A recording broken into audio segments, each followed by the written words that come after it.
Pleasure. But you guys can see there. Okay. Well, good luck What with day. it. Thank you. Yeah. Okay, 8:31, we'll convene the Mendocino County Retirement Association to order, and first time is Pledge of Allegiance. Jerry, can you lead us in the pledge? Thank you. Did My such a good first job. time. Ready? Begin. I pledge allegiance to the flag of the United States of America and to the republic for which it stands, one nation under God, indivisible, with liberty and justice for all. Then we'll You say it a right. real teacher. That's what you say it right. That's what it is. I finally given There's up no fighting space in it. between. Yeah, I have finally The given up nuns drove it fighting into it. them. Okay, the first thing on our agenda is public comment.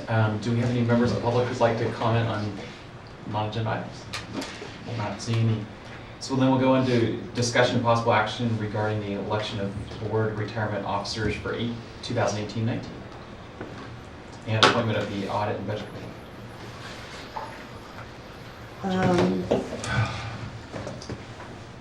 Mr. Chairman, will you take a motion? Sure. Is that time for a motion? If you want to go that quickly, okay, go. Well, I don't need to, but did you want to look at the agenda first, or did you want us to start board elections? No, it's board election. All right, then I would, Dan is more than willing to give up his seat as chair, so I would like to nominate Catherine Cabnes as chair and Lee Parker as vice chair for the coming year. Is there, I'll second. Mr. Chairman, if I may, the bylaws also call for the election of a secretary, so we may want to specify that as part of the motion. Mr. Knudsen? Okay, sure. And Tim is our secretary. okay. And I'll second that. Is there any other motion? All those in favor? Aye? Aye. Okay, great. Motion carries. You picked her Very because she's good. not here, so. I did. That was effective immediately, yes. Yeah. Oh, that's how we do it. Oh, shoot. Well, Catherine's done. She's not here, so you are So, still well, no, stuck. well, with the That's vice, the way it's the vice chair. supposed to be. Vice She's chair. not- Oh, She's wow. not here? Wow, you're gonna do your first duty. What's? You're up. This is affecting the meeting? Yes, sir.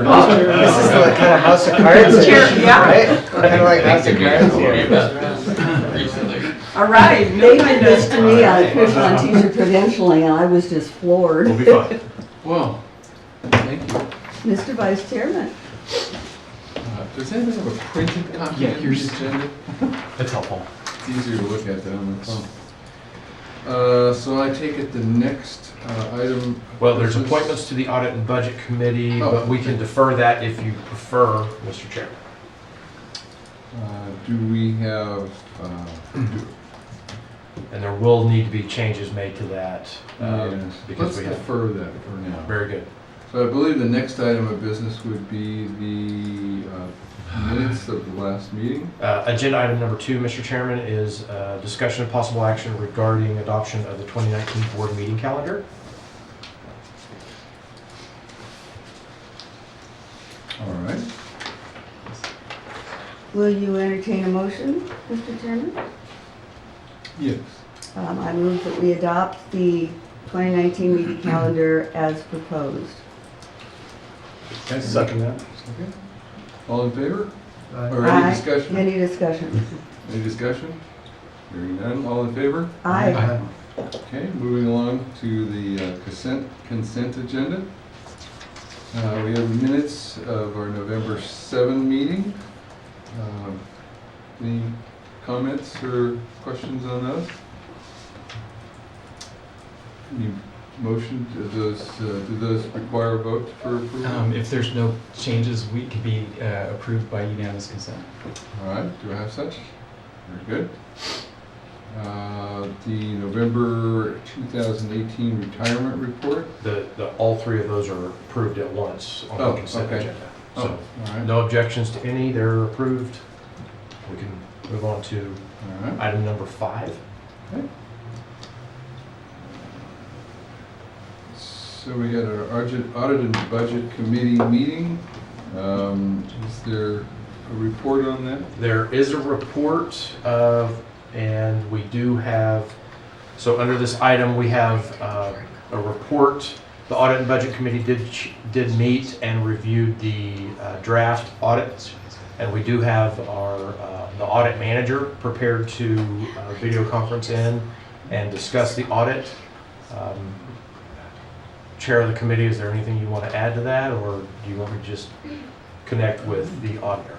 No, we found no problems with it when it was presented to us. Yeah, that was in our package. It looked great. Does anybody have any questions that derive from that? Do we want to connect with the auditor and hear from her directly? I think it's, Does anyone see a reason to do that? What's your recommendation? I think the board should at least hear from the auditor. They are ready and waiting to present to us. And You can give us a brief report. yes.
Ashley, are you with us?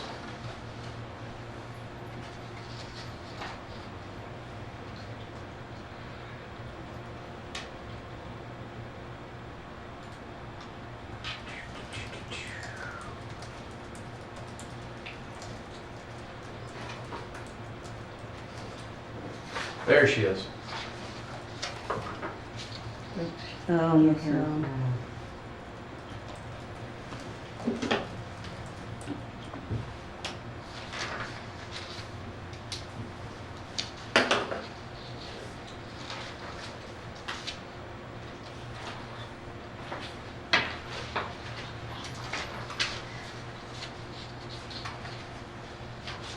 Ashley, are you there? Hello, there we are. Okay. All right, so we are on the audit report, and we're prepared for your brief overview and comments. Okay, thank you. We did meet with the audit committee, and so we went over the report as well as financial statements in detail. And just a summary, I just wanted to bring up these two slides to go over the results of the audit. As required, it's required communication to the members of the audit committee and the board of retirement in accordance with professional standards. To go over and communicate directly to you guys, because you guys are the people we have contact with. And so anything that goes over the audit, through the audit, if there were any significant findings, and as it goes, significant estimates, corrected, uncorrected misstatements, or disagreements with management, it'll be communicated in this letter to the report to the board. And so we're happy to say there was no corrected or uncorrected misstatements that were reported this year, as well as no disagreements with management. And the significant estimates, as you're aware of, are the fair value of assessments and the contributions and net pension liability estimates that are in your financial statements. In regards to the other audit reports that are issued, there's a report on the financial statements itself, and that is a unmodified opinion. That is the highest opinion that you can obtain in your financial statement. So your management should be congratulated for obtaining that opinion. So there were no specific exceptions, nothing that was omitted from the financial statement. And you'll see that opinion in the auditor's financial statements that they provided you. The other two reports that we issued was the report on internal control over financial reporting and compliance in accordance with government auditing standards. And so there was no non-compliance notice, no material weaknesses. There were some deficiencies, control deficiencies identified, which we discussed with management, and they provided their responses in those. And there's a separate report that we provide to management, which is agreed upon conditions report. It's designed to increase control. So it's not specific significant deficiencies, but just recommendations which we see for creating better controls or efficiencies in-house. So there were some conditions and recommendations that I identified in that report as well. And management has been very proactive in addressing all recommendations and did a thorough review of their controls in-house. And they look forward to, well, from our review, they look forward to implementing a lot of those recommendations the next fiscal year and so the next. So we'll be reviewing all of those recommendations as well in fiscal year 2019.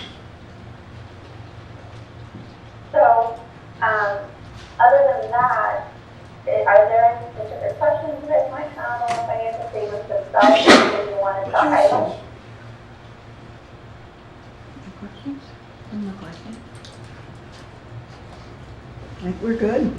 We have no questions. All right. Thank you for your time, and thank you for all your efforts. I think I speak for all of us here in saying that we're very pleased with the work that Brown Armstrong has done, and you're helping to make us a better organization. You're welcome, and thank you for all of your cooperation and helping complete the audit. Thank you, Ashley. Thank you very Thank much, you. Ashley. Bye. Bye. All right. Any further discussion on audit and budget? It would be appropriate, Mr. Chairman. I'm sorry. It does come from the Audit and Budget Committee with a motion to, was it approve or adopt? I can't remember. Adopt the audit report, the final audit report as presented. We don't need a second on that. Does not require a second, it's a committee motion. Do we have such a motion from the committee? Yes. Do we have any questions or opposition to that? Hearing none, we'll assume it's adopted. Unrelated question, is this a public document or will it be? The audit, yes. Okay. Yes, it is. Next, item 6, discussion and possible action regarding general investment counseling services request for RFP. So I guess we're going to have presentations by A. Hewitt, Callan, Makita, and NEPC. I wonder, James, if you could give us a slight background on the RFP process before we introduce our... Happy to, Mr. Chairman. Trustees, you will recall the contract for general investment consulting services is up at the end of this year. It was put on the board work plan that we would conduct an RFP. It had been quite some time since the board had conducted an RFP, so we felt it was prudent for due diligence purposes to do a full RFP. We received, so staff, Stan and I, prepared an RFP, distributed that with timelines included. We received 7 proposals. We reviewed all of those proposals in detail. Narrowed the list from 7 down to a smaller number of finalists based on conference calls with review of their submitted documents and calls with all of the proposers. Narrowed that down even further, and then we conducted on-site meetings with several firms, and then we bring to you today 4 finalists for your consideration. The 4 are here. You have their presentation materials before you. We've instructed that they should each plan to have about 30 minutes for their presentation, including questions. At the chair's pleasure, if the board keeps asking questions, we won't, it's not my plan, I don't know what the chair plans, to cut off at exactly 30 minutes. So if you have 30 minutes of questions for anyone, I would encourage the chair to let those questions run so that the board is satisfied. But we've scheduled them for roughly 30 minutes each, but the board can take as long as you want. We have 4 highly qualified firms before you today. They are different in how they approach. There's a lot of similarities, but there are some key differences. And when we get to discussion, we can provide some more information and thoughts, but we didn't want to provide too much specific. We wanted you to review the materials and hear from the proposers, and then develop your own opinions and thoughts and questions that we could try to answer afterwards. So, Very good. Could I ask a general question first? I may have missed it on looking at their information on here, but I think only one presented their fees. That's what I noticed too. we have that, and we will present that to you afterwards. We have some summary information that we'll provide you afterwards. We didn't want to give that at this point. We want to let you hear from all 4 first, and then we'll give you some summary information. Okay. So, with that, let us move ahead in alphabetical order with A and Q.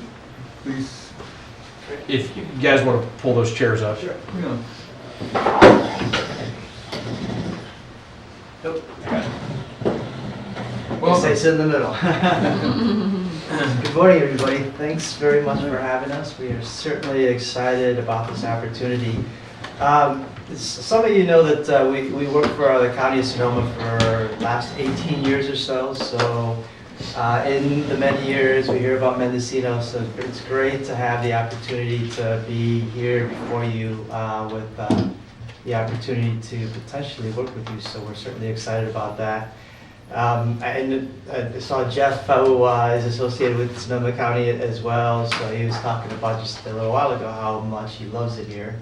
So I think that gives us more excitement about potentially working with the MSERA, the board, and staff. So we're certainly very excited to say again. So we have the exhibit that looks like this, the slide deck, if you have it in front of you. I put a lot of effort into finding this, so hopefully you appreciate it. I saw your website and tried to locate it, so I finally did locate it. So that's the picture up in front. Let's see, I have some hard copies too, if that's easier for anyone.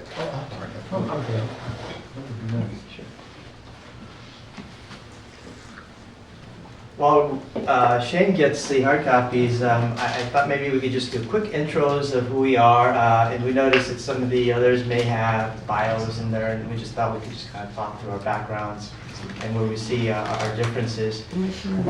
So maybe I'll just wait a short while, just kind of distraction, Shane. Leave the rest right here. Okay.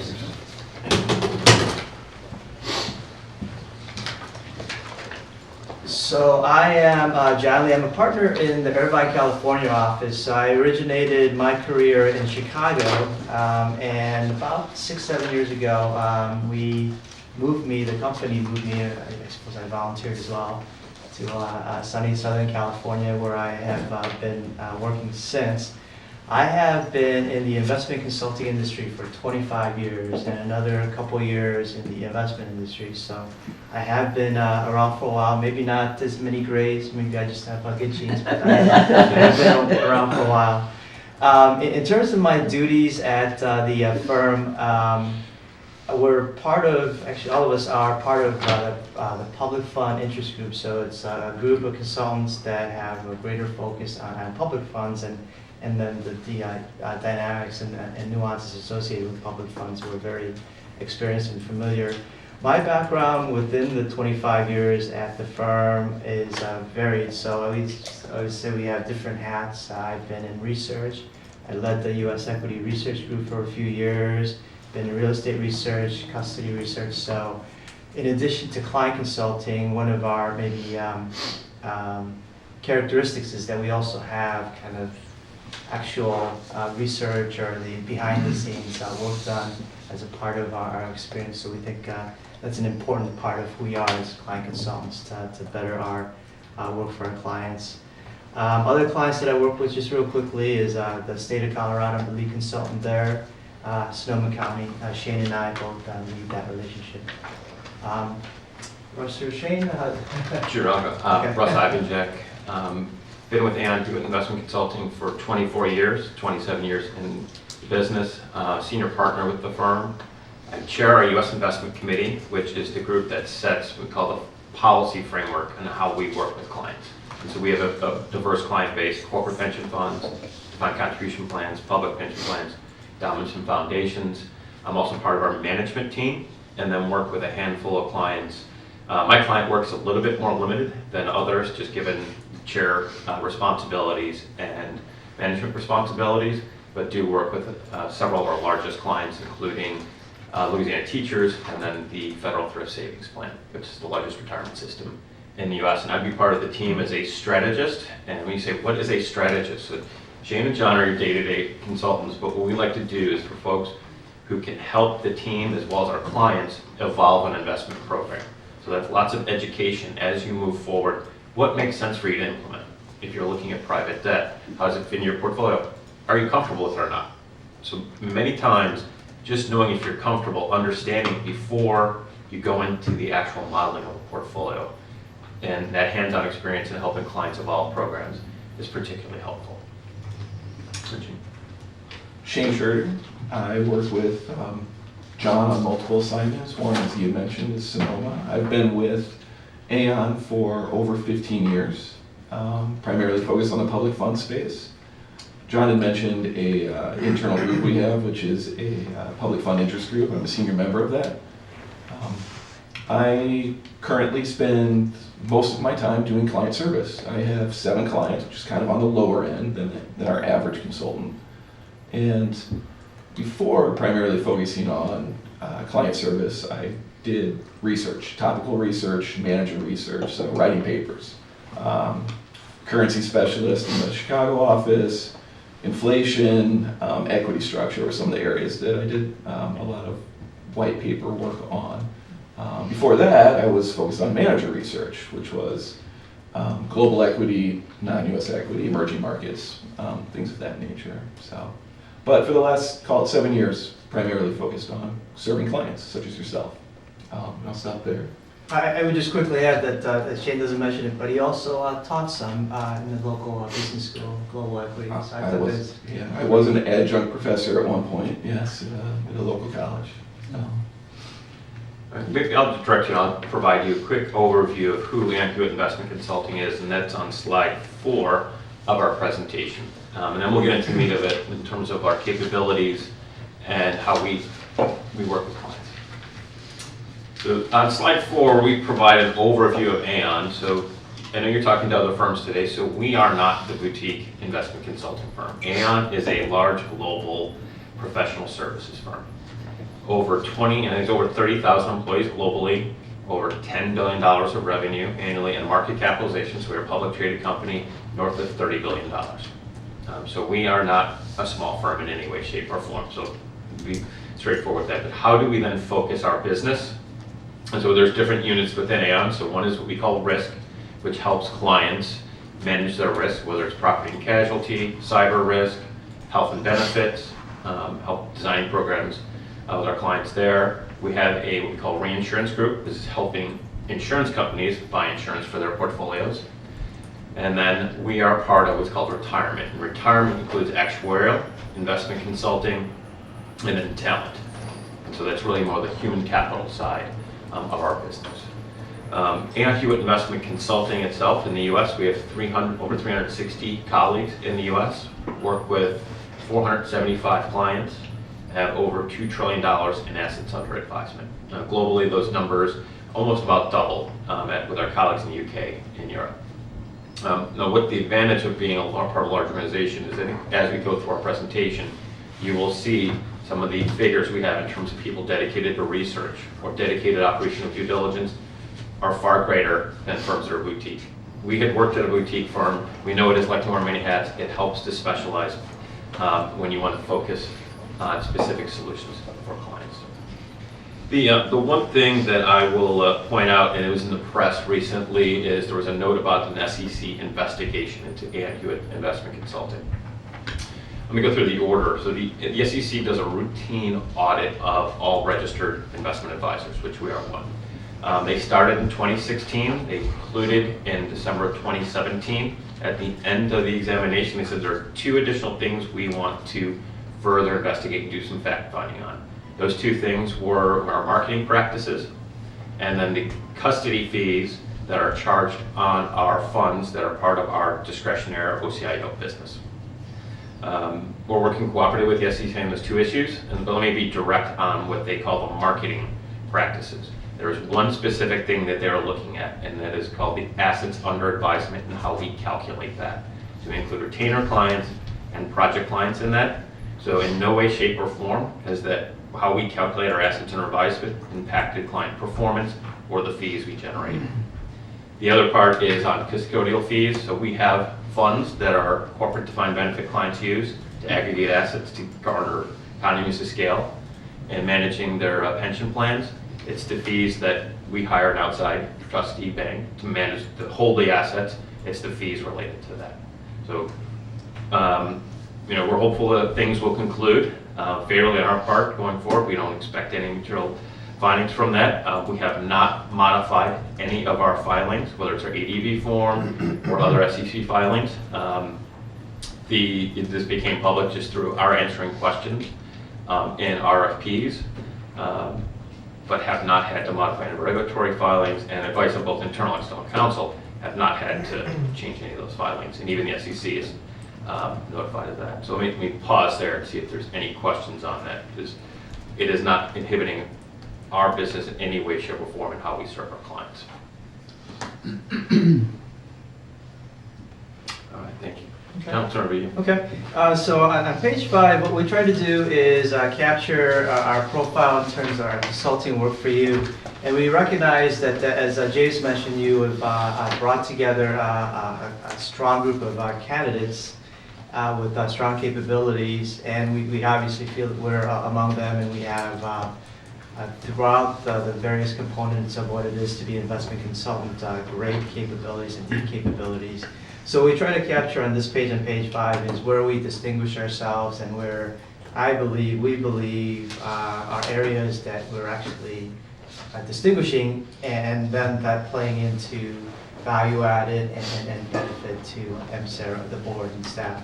So let me start off with the page. So one of the things that we think that is unique to us is the fact that we have a very deep and established pension risk management function. And that comes with our asset liability team that understands the assets and liabilities. And as Rush mentioned earlier, that we have a group that's actuarial. So I would say our actuarial group is among the biggest and the most recognized. So we have that DNA of understanding not only the asset side of the equation, but the liability side of the equation, which we think is important to facilitating good analysis, strong advice, and great results for you. I know that Siegel is your actuary, and Paul Angelo is often coming to meetings. He talks about that formula about contribution plus income equals benefits and expenses. He says it multiple times. That is a great formula for the pension system. So in that system, typically the investment consultants focus on I. It's just the point here is that we understand the C, B, and the E as a part of the full equation. We think knowing those other components and how they interplay is very important to providing strong advice for you, because we understand the whole system, not being in the silo only in investments. So we think that's a big deal. Another area that we think is a big deal is research that leads to results. So that's the some of the bullet points and comments on the right there. We have a large research organization, and what that facilitate is manager research. So we investigate the many managers out there, and there are a lot. The meetings we have, for example, is about 3,000 meetings, 3,500 meetings a year. So if you do the math, that's like 15 meetings per day for every business day in the year, so without vacation. So we think that that's an industry that you need to do your due diligence, meet with managers, and we think that will lead to evaluation of managers that are strong and recommended to our clients. And our results as it relates to our recommended managers are strong. Another focus or another comment here, I'll close off this general comment, is the fact that we have a group that is more alternatives, private markets, that we think is very strong and large, probably the largest in the industry. Would you say, Ross? Yes. And we think that's important because the industry is moving to a structure that's more dynamic, that gets into non-traditional investments. And what do these investments bring? They bring diversification, low correlation, in another way of speaking, and then added investment results. So we think that us being a leader in this industry is really helping our clients to get there. Many investors aren't there quite yet because it's a different animal, different characteristics, positives and negatives. So we certainly help our clients do that, to figure out what's best for them, and the fact that we have a strong team there will help any of our clients in that area. So part of that, what we did beginning of this year is we acquired the Townsend Group, who was the leading real assets advisor globally. Part of that fit was we believe private markets is a component of all of our long-term, time horizon clients. And that also feeds into our belief that part of your equity portfolio, what you're trying to access, is just broad market exposure. That means indexing. That's your low-cost part. To have a well-performing private markets portfolio, you have to have practitioners who've been in the industry for numerous years, know the ins and outs, and have not just looked at managers through a funnel. And so that's one of the reasons why we added to our team with the Actress and Townsend Group at the end of last year, beginning of this year. Another distinguishing, although other consultants do this, but we think that we're very strong in this area as well as just our public funds experience. We have deep experience working with some of the industry's largest public funds, and we think that's unique because the dynamic around public funds is different than corporate pension funds, defined contribution plans, and we think that's important, our knowledge and experience. Just to give you a sense for our deep experience, so we did an impromptu survey across our consultants a couple years ago, and of the top 50, I think 47 we worked with over the many years that we've been in business. Another few touch points is that within California, we work with CalSTRS in projects, Ventura County, San Diego County. I've done, for example, some education to Santa Barbara County and Orange County for different investment topics, and Shane has spoken at SACRS and Calipers, so it just really speaks to our experience within the public sector, but also within the California community. So we think that's an advantage and deep knowledge. And then, before we leave this page, the best part is that triangle. So it's really the team that brings it all together and facilitates strong results for you. So the team that we have in place is the darker gray component of that pyramid. It's Shane, myself, Russ, Ivan, Jack, and also we have a dedicated pension risk management, an actuary, and also an investment person assigned to and dedicated to this relationship. And on top of that, we have a couple other client consultant folks and analysts that will be assigned to the Mendocino County relationship. So we think that we have a deep team that will facilitate strong servicing. Let me make one comment before we leave this page, along the lines of research. So a theme that I think we do want you to take away from is moving away from equity risk in your portfolio. It's a dominant risk. It is. This is a great time to be thinking about it, especially given the run-up in the equity markets. So you're going to hear more from us on that. We recognized this early, even before the markets had taken off. We bought Townsend to enhance our capabilities in real assets, private markets. What we also recognized, though, along the way is that there's a lot of other issues that creep in to allocating to, just call it private market assets. And I'll just categorize that as operational risks. As a result of that, we have a dedicated operational due diligence team, 20 plus strong. Their sole focus is taking care and understanding those non-investment risks that go along with allocating the hedge funds or private market strategies. This is a team that is bigger than any of our competitors. I'm not even sure many of our competitors actually have a dedicated team in this area. Our team is 20 strong, it's all they do. A strategy can't be buy rated unless it gets the approval of that team. So it's separate from our manager research, and we think that's a good way to structure our manager research platform. So there's just one comment I want to make there. Is infrastructure, I'm sorry? does infrastructure fall in that, within that? Just Yes, so infrastructure would fall under our real assets capabilities. People define infrastructure differently. We define it as real assets with real estate and farmland, things like that. But yes, our operational due diligence team, it's not just the real assets where the operational due diligence team works, but that's where the real risks are. I mean, they are also there on the public market side too, helping us out. So. Sure. So on that basic, just a quick word on what we think we hope to be in terms of our relationship. We hope to be a strong partner with MSERA, the many things that we do. And what we see, three big things as referenced in the bullets there that we think is our duty and what we endeavor to do. And as mentioned, we want to bring information, resources, analysis, etc., to facilitate strong investment and sound informed decision making by the board. So we think that is one of our most important functions to do that. And sometimes these concepts can be complex or there's not a deep analysis. So one of our positive characteristics is that we believe that we could bring that information in a clear, understandable format that is very absorbable by our clients and by the board. So we think that's an important part. So there's a lot of complex research out there. It's not for us to push that forward, but help you navigate what it is and help you, again, make informed decisions.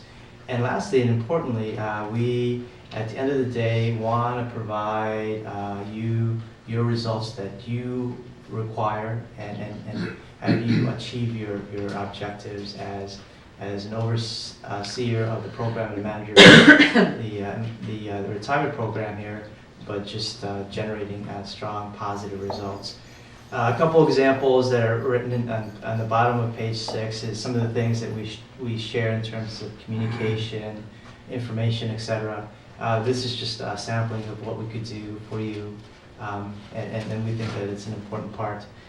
Going back to investment results, so I mentioned that Paul Angelo example, that elegant formula about what a pension system is. So this page on page 7 is maybe another way of looking at it. So if that's the formula, then if you look under the hood, this page really describes the inner workings of how the different components play, etc.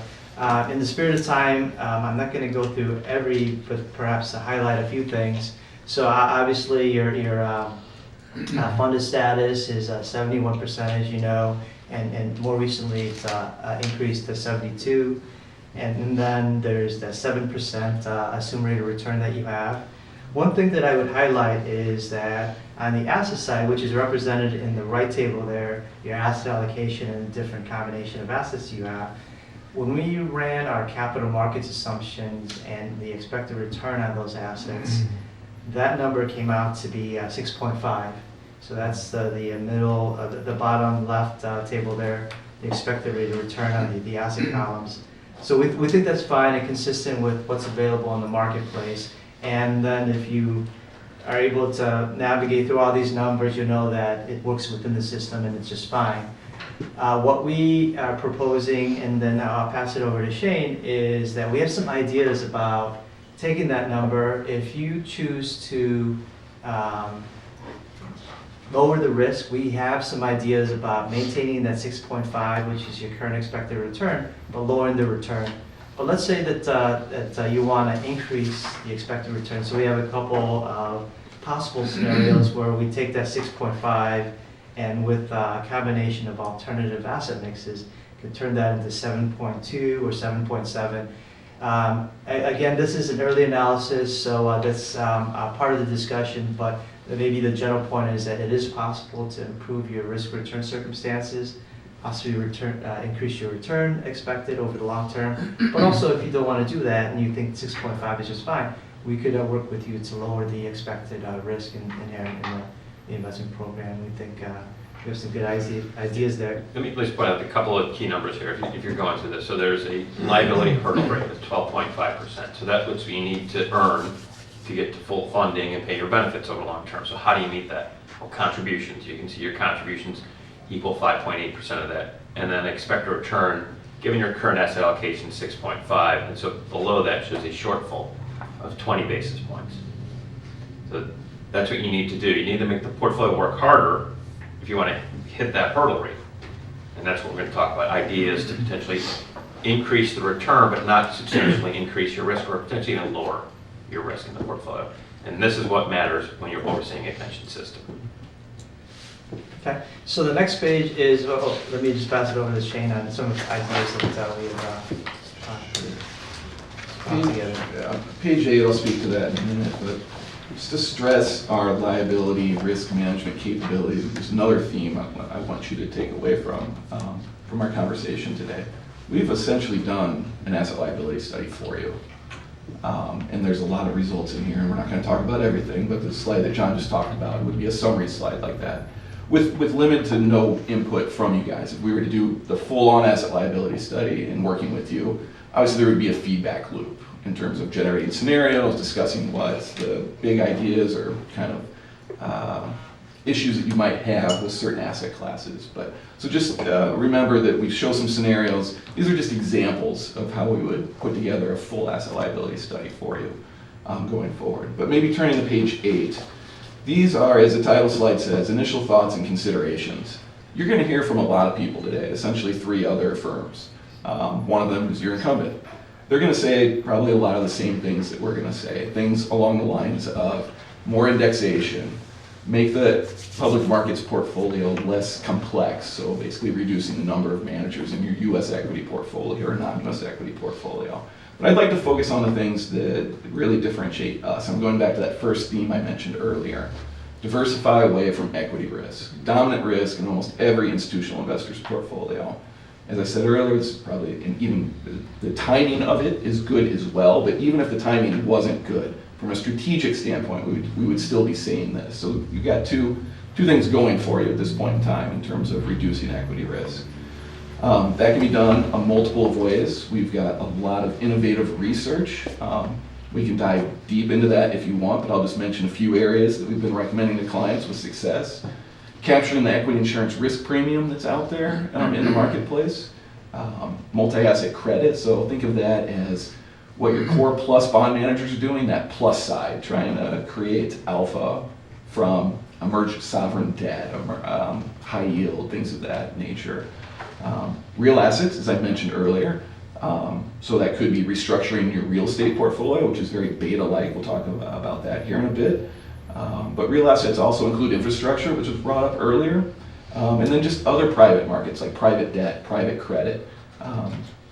And then we have another area, insurance-linked securities. So these are just 3 or 4 areas that we would come to you and do further research, education on, and it would all be wrapped up within an asset liability study, or even outside of that. So I feel like the big part of our job is really education to the board.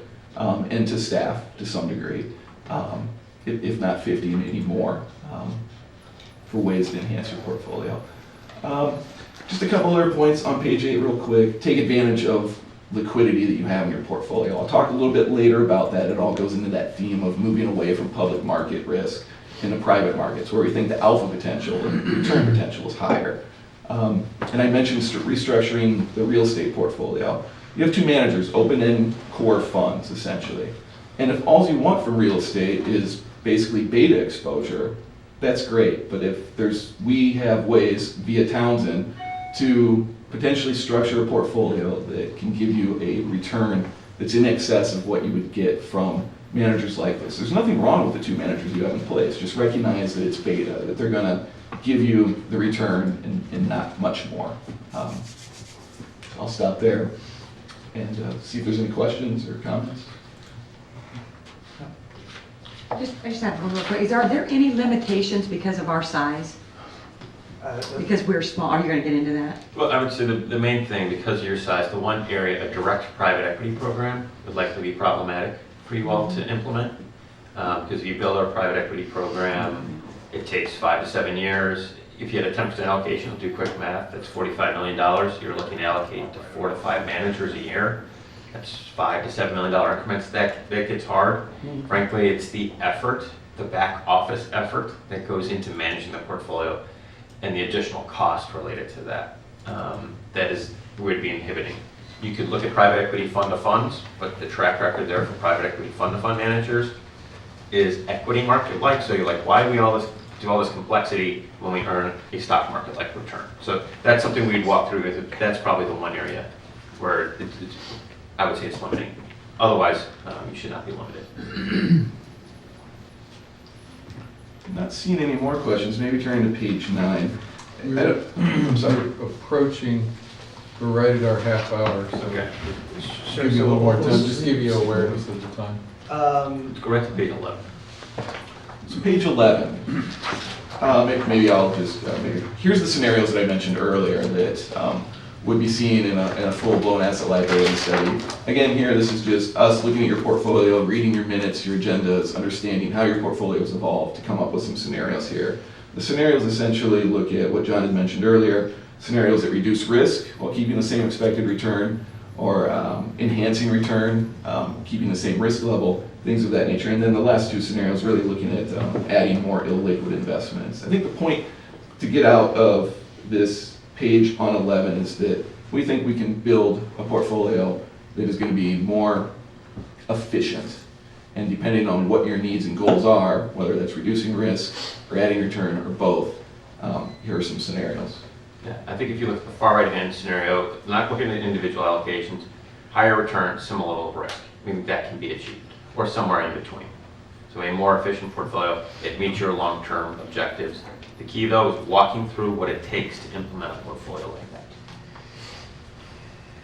that. And we think it's a big deal. So on the bottom of page 11, we show, for example, enhanced return scenario. So a scenario where we expect the return, the 6.5 versus the 7.2, that correlates to $3.5 million per year. But if you take that over 30 years, we're talking about $200 million of additional investment return that will be in the asset side coffers and benefit.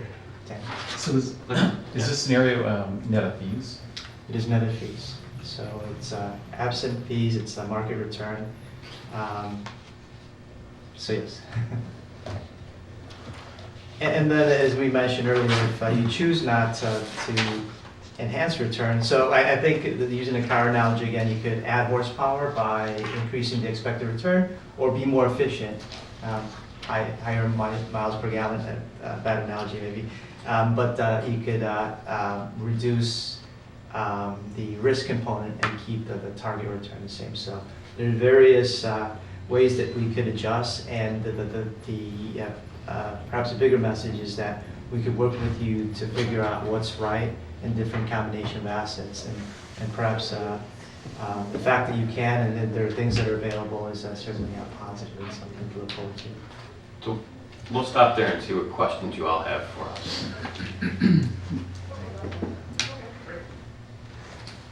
I'm curious what you guys did with CalSTRS. Oh, so CalSTRS is more of a governance exercise. So they have a big group, and as you know, expose a lot of scrutiny in the presses and how they make decisions. So we help them with their decision-making process and how they structure the subcommittees, et cetera. So it was more Fiduciary about education. fiduciary education as well. And that would be something that we would do as a part of this relationship. So every oversight body could use a refresher on fiduciary duty, et cetera, which perhaps you already do. We could certainly help you with that, and also how you structure your decision-making process. And I was surprised to hear CalPERS is not the largest, no longer the largest. Half pension the fund. size of the federal thrift savings. Ah, interesting. Half the size of the federal thrift savings program. Do you have an educational program for trustees? We do.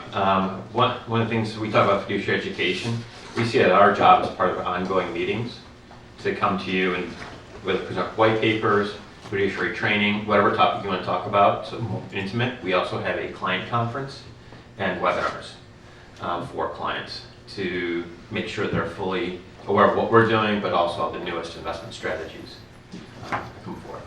So our next client conference is end of September 2019. It's in Chicago. And we usually have about 200 clients attend. Something we did with Sonoma a few years back, and we continue to update, is specific to new trustees coming in terms of training, and that was really building out, working with staff, investment staff, and other staff to really put a deck together so that a new trustee can come in and hit the ground running. Really like a history of the program, why we invested in real estate, why we invested in infrastructure, the equity insurance risk premium. So it gives them a foundation for philosophy and beliefs, so that, again, so they can hit the ground running. So that was a way of education to trustees, new ones as well, but every year or so we go through with existing trustees too, just to reaffirm why we've done the things we have. So. How long have you been with Sonoma? Since 2001, so what is that, 17, 18 years? And Shane and I have been on that since 2004. 13 years, 14. It's been a while. It's been a great relationship. Do you do the city of Irvine by any chance? No, we do not. Well, go ahead. Where do we would sit in your size of your clients? That's a very good question. So on an average basis, you are much smaller. So when you throw the federal thrift savings program at $600 billion, the average gets thrown off. So our average client is actually about $2 billion from that. Our median client size is about $700 to $800 million.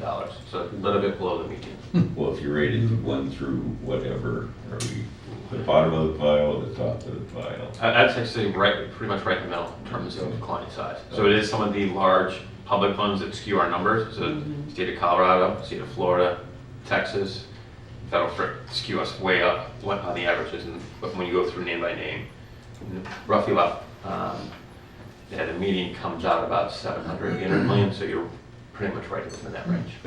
And perhaps deep in your question is about, would we consider you an important relationship? And we would certainly do that. For every relationship, we conduct a survey of client satisfaction. And to the extent that it's lower than a scale of 10, lower than 9, then we have a discussion. So we consider every one of our clients very important.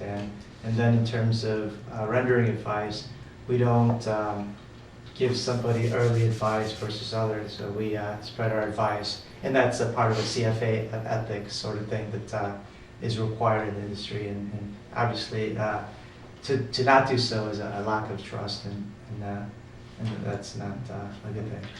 And when you do come to these meetings, who do you see?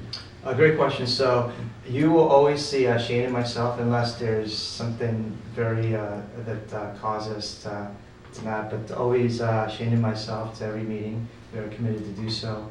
To the extent that there's very strategic issues that come along, Russ would, and as I mentioned, there's also John Sullivan on the team, so asset liability studies, topics that's particular to his area of expertise.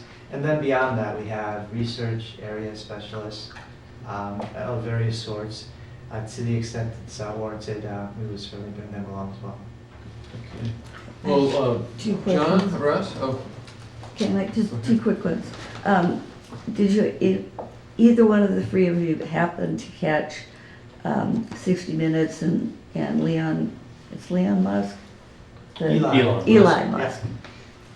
Speaking about his disdain for the SEC on Sunday evening. Yes. Very interesting. But, Yeah, so the funny thing is, the SEC is a client of ours. All those employees are part of the Federal Treasury. That's true. and the second one is, what is your gender ratio? Do you have a number of women who are working for you, and are they in some of the top management positions? Yes. So today we are poorly represented in our diversity initiative. So head of our endowment foundation practice, Heather Myers. Head of our defined contribution practice, Beth Halberstadt. Kristen Doyle leads our public fund practice. So it is a very important initiative. We did include a page in the appendix about diversity and inclusion at Aon and how it is a major effort. I'm part of our executive team. 20% of my goals are related to diversity and inclusion. Excellent. And our overall CEO is, Yeah, Sarah Grace is the head of retirement. Is also, It's very important to us. Good. Yeah, I would direct, right behind the appendix, page 15 is the slide that Russ had mentioned, if you want to take a look at that at your leisure. And by the way,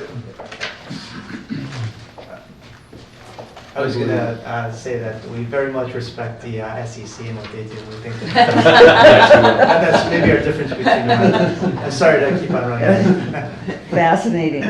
James, you have a question? Mr. Chairman, I did want to, I should have mentioned this earlier, the guidance that staff gave to all of our presenters today is to really focus on 3 questions. Who are you? What do you do and how do you do it? And as a wrap up, why should we hire you? So I want to, if with the chair's permission, I'd like to give you 90 seconds to cover slide 12. I'll do that in 30 seconds or less. You can time Save me. me some time. So I think first and foremost, we wouldn't be here today if we did not have the experience and expertise of working successfully with public pension funds over decades. 2 is our private markets experience and our innovation and research. So that's a long history. There's a slide in the appendix that talks about how we continually innovate with clients. The third and the most important is a proven track record of success in working with our clients. So John and Shane are examples of working with Sonoma County, so just south of here, one of the best performing public pension funds in the country. And if you survey our public pension fund clients, they are among the most successful. All invest in a way that is appropriate for them. And that's how we would strive to work with you all. Excellent. Thank you. Thank you very much. Thank you. John, Russ, Thank you, James, everybody. thank you very much. Have a safe trip. Well, good morning, Greg and Claire. Helen, We can call it. welcome. As each of our consultants, candidates, has been asked to tell us who they are, what they do, and why we should continue to Why we have should a switch to relationship you. with Cal. Okay, great. I think the first part you can move through pretty quickly. Yeah, okay, great. So it's my understanding we have about 30 minutes. Is that still the case? Okay, Yes, great. take your time. All right. Well, we put a presentation together to just help us walk through the talking points, but you know us well. If there's anything too boring, push us along. If there's a question you've always been wanting to ask, please do so. Good time. And so hopefully this will be a productive conversation for you. First, I'd like to thank you for hiring Callan about 9.5 years ago. Oh, my God. Yeah. Wow. 3 or 4 of you were here then. Yeah, and, right. And I saw Craig pulling out in the parking lot. And I think over that time period, it's been a mutually beneficial relationship for both the county, for Mendocino, and for Callan. We've really appreciated being partners with you over the last 9 years, and it's certainly our hope to continue to be a good partner of yours going forward. So you've known me for 9 years, but let me introduce myself again. I'm your consultant, but I also do a few other things at Callan. I manage our San Francisco office, which happens to be our largest office at Callan. And I'm on our management committee. I'm the chair of our search committee. And before I was a consultant, I actually oversaw our manager research platform at Callan. And I've been at Callan for about 20 years. So I think once you walk through and you talk to all the people at Callan, you'll see that there are a lot of us who have been there a long time. And we think that's really good for our clients because we maintain an institutional memory of what's happened at our clients historically. And we think that's useful because it keeps you on a solid path. And you don't change courses midstream. Change horses midstream. Because if you change horses midstream, a lot of times you get swept down the river. So we hope that that's one of the things we bring to you. Institutional memory, stability, on top of having the resources, expertise, and a successful track record working with you and accounting. So that's me, that's a little bit of my background. One thing I didn't mention is I'm a shareholder of the firm as well. And I'll let Claire do her introduction. I am Claire Talene, obviously newer to this table, but I've been at Callan for 10 years now, so hit that double digits, but it's about half of Greg's tenure. So as Greg mentioned, that's certainly not an uncommon story. At 10 years, I feel like I'm still on the lower side of tenure around Callan, but certainly committed to the firm overall. I am a generalist consultant, a member of our Callan San Francisco consulting team that Greg manages, and I too am a shareholder of the firm. So I was looking, I asked our performance measurement, Brooks Anderson, who does your performance reports, yesterday, okay, pull up the numbers about what did this association look like when we started working with them in 2009. And when we started October 1st, 2009, assets stood at $287 million. And today it's $501 million. And over this time period, you've had $283 million in investment gains and about $70 million withdrawn for benefit payments from the trust. So it averaged an 8.3% return and a cumulative return of over 100%. So we can't take credit for that because it's been quite a rally in the stock market for the past 9 years. But I do think it speaks to our process and how we work with clients about setting up with a strategy, a policy, and sticking to it and not overreacting to short-term temptations to chase the latest hot dot or the greatest fad. So I think that is a testament about how we have successfully worked together for the past 9 years. So I'm going to flip ahead to page 2, unless there are questions. Okay. Let me tell you a little bit about Callan. We've been around for over 40 years. It's going on 45 years now. We're a 100% employee-owned organization, and we're independent. So we think that's important because being employee-owned helps you control your own destiny, but it also helps you retain professionals like Claire. I'd like to say like myself. I can say that, like Greg. Because if you're a partial owner, you just treat the place differently. If you go to a restaurant and you see that there's a napkin on the floor, an employee will step over it and an owner will pick it up. Mm-hmm. And that's the kind of mentality we want at Callan. We have successfully transitioned our ownership from our founder, Ed Callan, 40-some years ago, to now having almost 100 employee shareholders, I should say. Our largest owner is I think Ron's a little under 20% now. I think Greg, our CEO, is between 5 and 10%. So that really speaks to how diversified our ownership is. That's important because some consultants right now are going through a generational shift and they're trying to figure out, okay, how do we transition our ownership? Do we sell to another firm? Or how does the younger generation buy it from us? We've already solved that problem, so there's no event on the horizon at Callan, if you will, about ownership change. So that's our stability. Naturally, we've been doing this a long time, and we're really experienced working with institutional investors like yourself. That's important, and I think everyone you're talking to today could probably say that. You're talking to 4 really good firms today.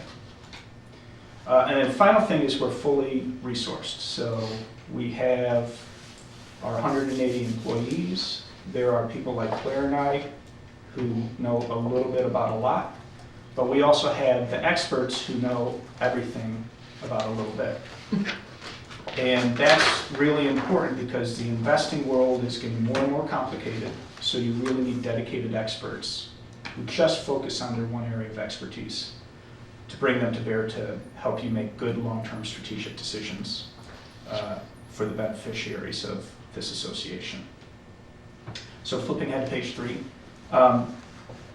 These factors, we think this is what really differentiates Callan. It helps us make a combination of being a large firm resource-wise.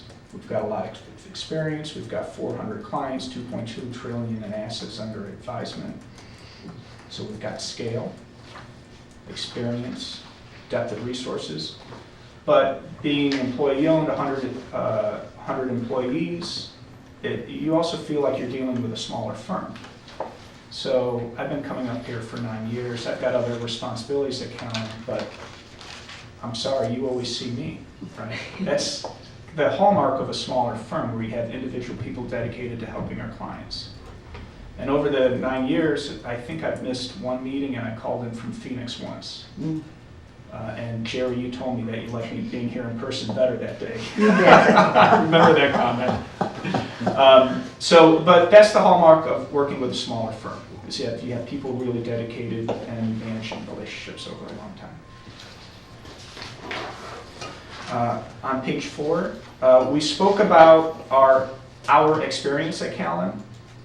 So we work with about 65 defined benefit public funds like yourself, representing about $1.5 trillion in assets. Some of these clients are really big. State of Nevada, it's really big. Alaska Permanent Fund, really big. But our average client, our median client size, I should say, in DB space here is about 740 million. So there are a whole lot of other clients like you than like the mega plans. Okay? So this means that we really know what's going on in the public DB space, but we also really know how to help a investor your size actually go out and implement, because you act differently than CalPERS, CalSTRS, the permanent fund. You have different risk tolerances, definitions of risk. You implement differently. And we know how to work with you in that capacity. Okay. So that's our experience, working with a lot of clients just like you. On page 5, here's a chart that explains how we do what we do for you. First, let me start by saying, if you look at the bottom of this chart, you'll note the 4 core competencies that we provide to clients like yourself. The first is strategic planning. So that's where we help you come up with a long-term asset allocation decision and manage your structure. That's our first core competency. We have a group of people that help you do that, and you've met them, Jay Klepfer and Jim Van Hewitt and John Perone. They've all been up here over the years helping you do asset liability studies. Plan implementation, so that's manager research, manager monitoring. Performance measurement, I mentioned Brooks Anderson, he's your performance analyst, and when I come up to you with you quarterly, we talk about our performance report, and we do the monthly flash report for you as well. And then education and research. Those are our 4 core competencies and deliverable to clients like you. We have specialists in all of these areas. I mentioned those people who know everything about a little. That's where all of these people sit. But what's different about us is that we have peer review committees that vet every recommendation that we give to you. So as a consulting firm, you've got to think about, okay, how do I build a scalable business that's stable and still delivers good advice to clients? One way you do it is you have kind of approved list of managers, standard asset allocations, and everyone kind of gets similar advice. And then you just scale that across the board. The other way you do it is what we do, and that's where we say we have all of these resources and we just apply them to each client in a unique situation. It's a little more hard, it's a little harder to do it our way. Frankly, it's more expensive to do it our way. But we think it yields a better product for our clients. So then if you have all of these customized recommendations and you don't have these buy lists and approved lists and standard asset allocations, how do you control quality going to a client? We have our peer review committees that vet all of the recommendations that we make to you, all the advice that we give to you. And we think it's a subtle difference, but we think it's an important difference because it really aligns your interests with our interests at the end of the day. So the key things we think about making a good consulting firm is hiring good people, hiring specialists, and having good recommendations to you vetted by experienced investment professionals. On page 6, let me check the time real quick. We put together this list just to share with you all of the work we've done over the last 3 years. And the big takeaway here is that you have actually seen all of these specialists working on projects for you, and they're really accessible to you. So the pictures at the bottom here are people you would recognize who've been up here in this room, or James and Stan have met in our office. They have directly worked on your portfolio, they know you, and they've helped build the success that MSRA has had over the last decade. Okay. Any questions about our firm and how we're structured? What's the percentage of women that you have calendar-wise? We have a chart for you there, Jerry, and that's on page 30. And I don't have only women, but what I can tell you is that 57% of Callan employees are women or minorities. And 54% of Callan shareholders are women or minorities. And 59% of our management committee are women or minorities. There's a lot of work to do in this industry in diversity. And when I was talking to a neighbor down the street from me. He works at BlackRock. And he was talking about internships for his daughter. And we were talking about that. How do we get participation up in our industry in women and minorities? And it takes a lot of work, and I think we still have work to do as an industry in particular. But at Callan, we've had some success in making sure that our employee base, our ownership base, our leadership base is more reflective of the clients we actually work with. There's more work to do in that area, but we think we've had some pretty good success over the years here. Ron just wrote an article. Ron's our chairman. He just wrote a paper on diversity within Callan. And we hope that other firms can look at us and say, wow, Callan has done really well on the diversity issue. What's your success? Where's it coming from, Ron? So he wrote a paper to try to address that recently. Do you have to earn the right to be a shareholder, like doing something or accomplishing something? Yes. There are a number of criteria that determine if you're nominated to be a shareholder and if you're actually appointed a shareholder. So our management committee is a committee I sit on. And that's probably the most important thing we do as a management committee, is every year someone on the management committee nominates a person within their group to be a shareholder, and then the committee comes up and decides, okay, has that person shown the dedication to the company, the dedication to the industry? Are they a good team member? And do we want them around for the long run? And we sit down and we make that decision on an annual basis. And as I said, we're approaching about 100 shareholders, so we're 90% shareholders right now. And it's not just the consultants. 2/3 of our manager research professionals are shareholders. The man who runs our copy center, who prints books like this, is a shareholder. Administrative professionals are shareholders. So it's not just us. We try to make it as broad and as inclusive as possible. Because we're trying to get that feeling of, again, if you're an owner, you pick up the garbage, you just don't step over it. And that's the culture we're trying to build.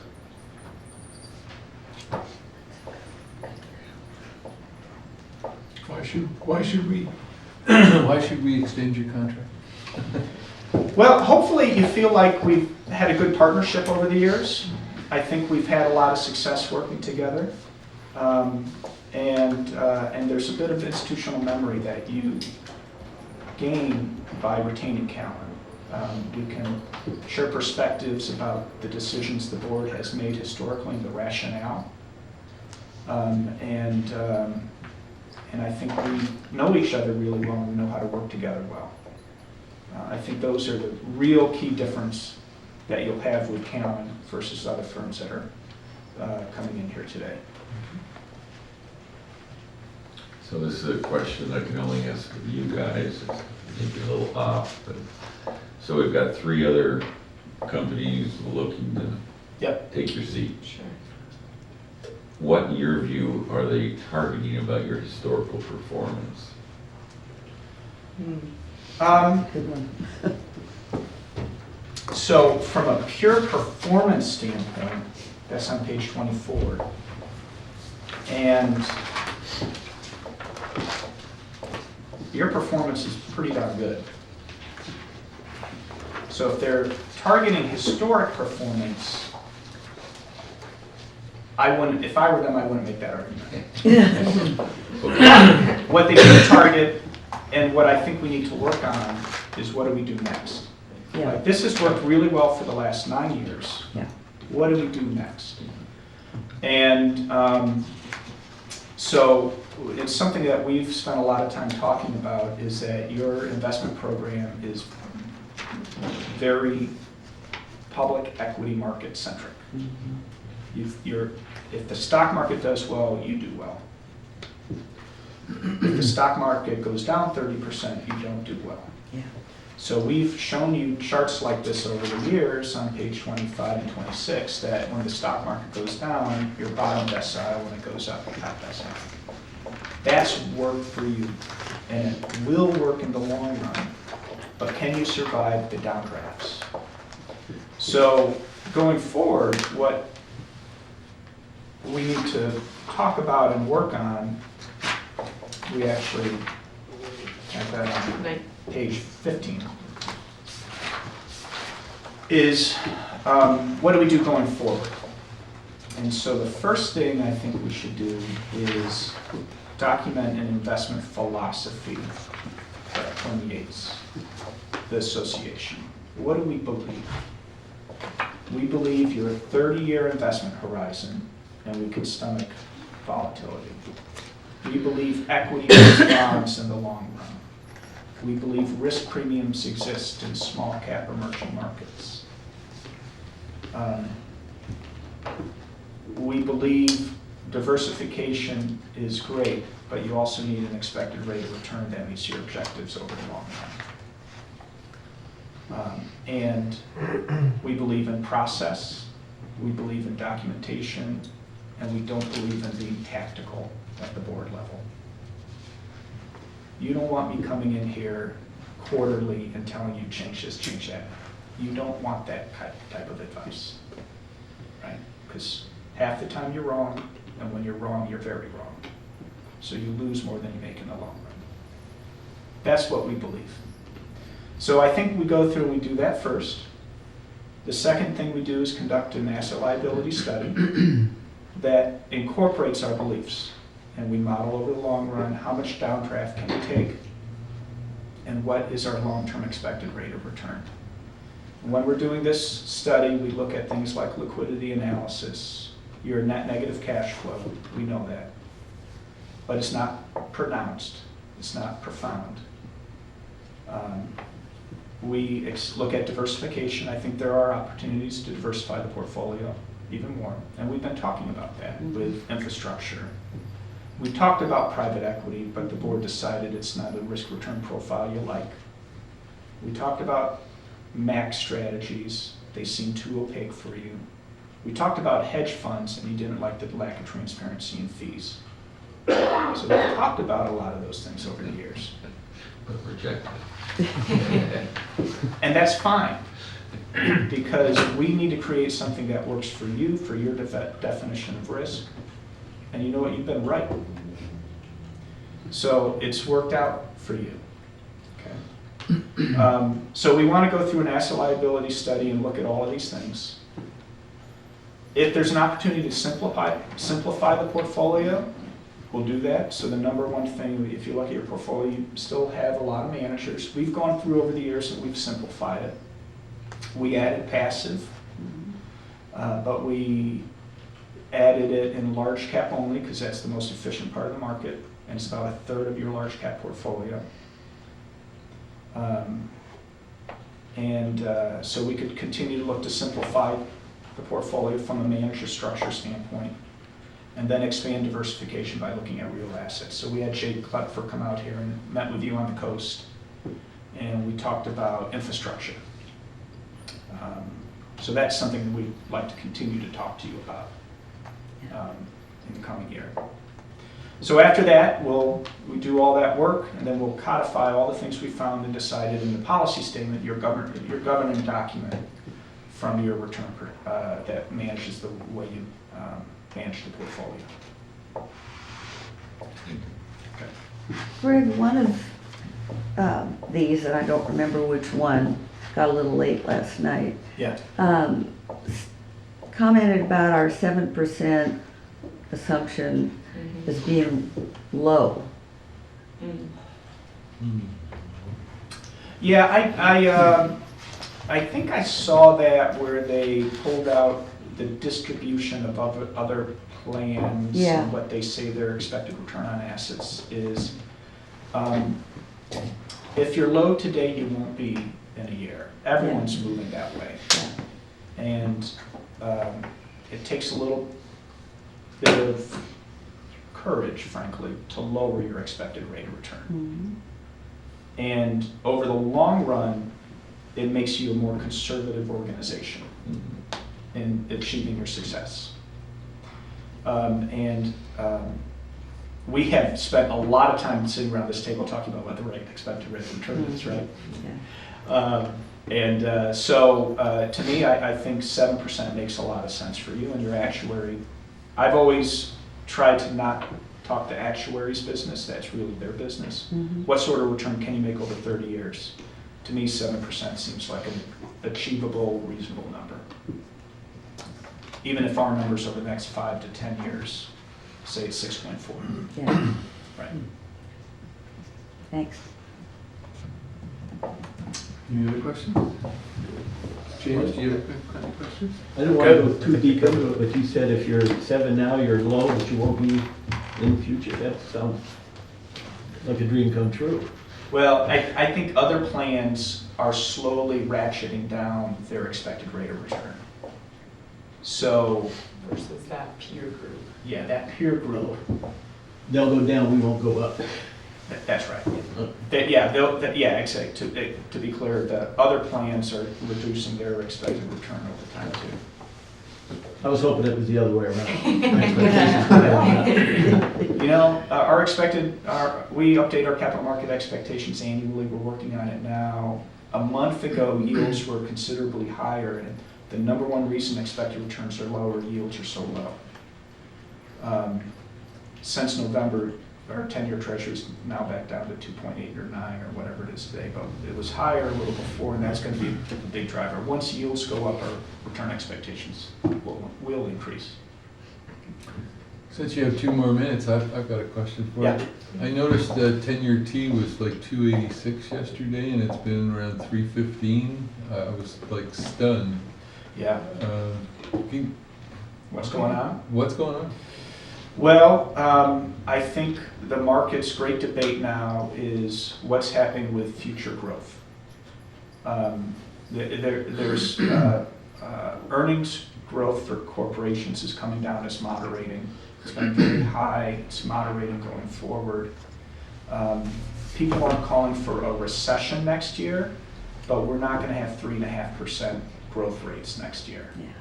So if we have moderating growth, then there is some belief that the Fed will not increase rates as much as the market had predicted. So yields are reacting in that regard. On top of that, there's less confidence in the stock market going forward. We've seen a lot of volatility in the stock. Today's market up 1.5% or so. But that has shifted investors' money out of stocks and into bonds. There seems to be opportunities internationally from the stock market. U.S. stock market seems to be fully valued. And there has been a preference for moving money from stocks to bonds of late. And that's pushed down yields. To me, the biggest thing I worry about over the last few weeks is that the capital markets seem to be moving a bit on the trade news coming and going, but also on concerns about growth going forward. And that's going to be, that's worst story for the capital markets is if we have higher inflation and low growth. That's bad for capital markets. Thank you. Well, thank you very much, Greg and Claire.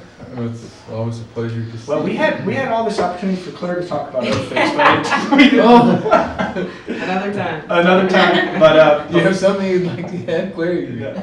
got 90 seconds. I think Greg hit the high points well. I mean, we had more information on a number of the specialists that Greg gave an overview of, but I think the key there is that you know many of them. You've seen them over the years, and they are fully accessible to you. And if I've got just a couple seconds, thanks for your business. Thanks for the partnership over the years. I think it's a great one. We actually enjoy driving up here the hour and a half to 2 hours in the morning on Wednesdays, second or third Wednesday of the month. So thank you for that. We value the business and we hope we continue to work with you. Absolutely. Thank you very much. Thank you. Thank you. We anticipate a 15-minute break at this point, Mr. Chairman. Yes, shall we take a 15-minute break? We reconvene at 10:15. Oh, my goodness. All right, it's 10:12 and we'll resume. I'd like to welcome our guests from Makita. And please introduce yourself and tell us who you are, what you do, and why we should hire you. Great, well thank you everybody. So my name is Nick Erickson. We have brought our book in, we've kept it relatively short. We know we only have a half hour to go, so we want to keep this book a little short and make sure you have enough time for questions. We wanted to, like this presented, we want to make sure that we cover who we are as a team, myself, Mika, and Paula. I want to talk about a little bit about Makita, and then we also want to go into how we think that we can make a good partner for Mendocino County. And so those are the main areas we want to cover. Anything else you guys want to talk about, feel free to jump in and ask questions. We like to keep this collaborative if we can, and happy to answer anything that's not covered in here. With that, I'll start on page 3. So, if you talk about the 3 pillars of institutional investing, you have plan sponsors such as yourselves, you have investment consultants such as Makita, and then you also have investment managers who actually do the direct investing for you. I think between the three of us, we bring strong experience in all those areas, and so that's, I think one of the benefits we can bring to everybody here. With that, I'll go into a little bit, about how, we work as a team and how we collaborate across not just us three, but across all the groups in Makita, and we'll talk a little bit about those groups as well. So, like I said, my name is Nick Erickson. I grew up in Northern California, outside Sacramento. I am the offspring of 2 retired teachers under CalSTRS, so I certainly,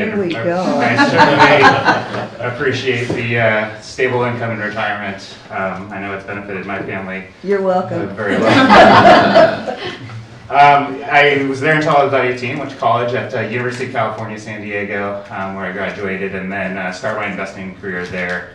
For the first about 13 years in investing, I was working on the money management side, and most of that was spent with a value investor in San Diego called Brandis Investment Partners. While I was there, I did operations, I did portfolio management, I did some research for their think tank, and then a little bit over 5 years ago, I joined Makita Investment Group, and about half the time since I've been with Makita, I've spent up in the Portland office with Mika, where I've got to know Mika really well. Paula joined us up there as well, so it was nice getting up there, getting that office up and going, and then hoping to attract and help clients up in the Northwest, as well as Northern California as well.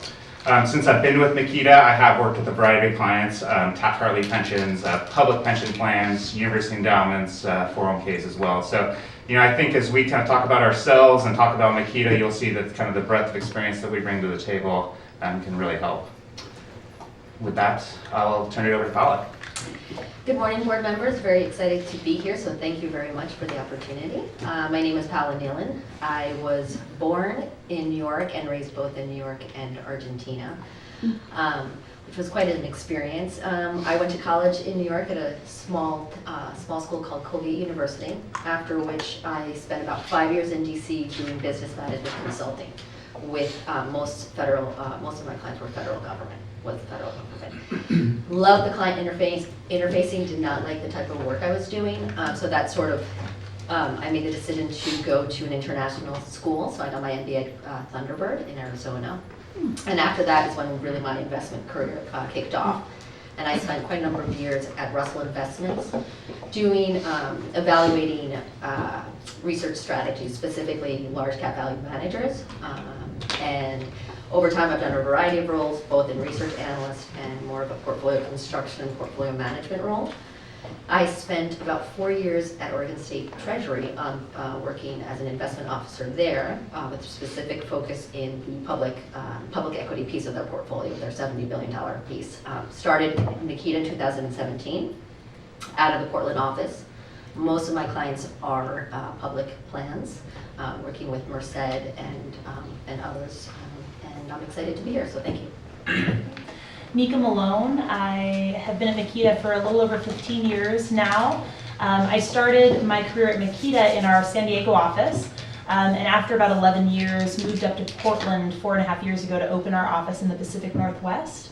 And that's really, we try to keep, one of the things that's important to us is servicing our clients well, and in order to do that, we want our employees to really enjoy what they do and not spend all of their lives on an airplane.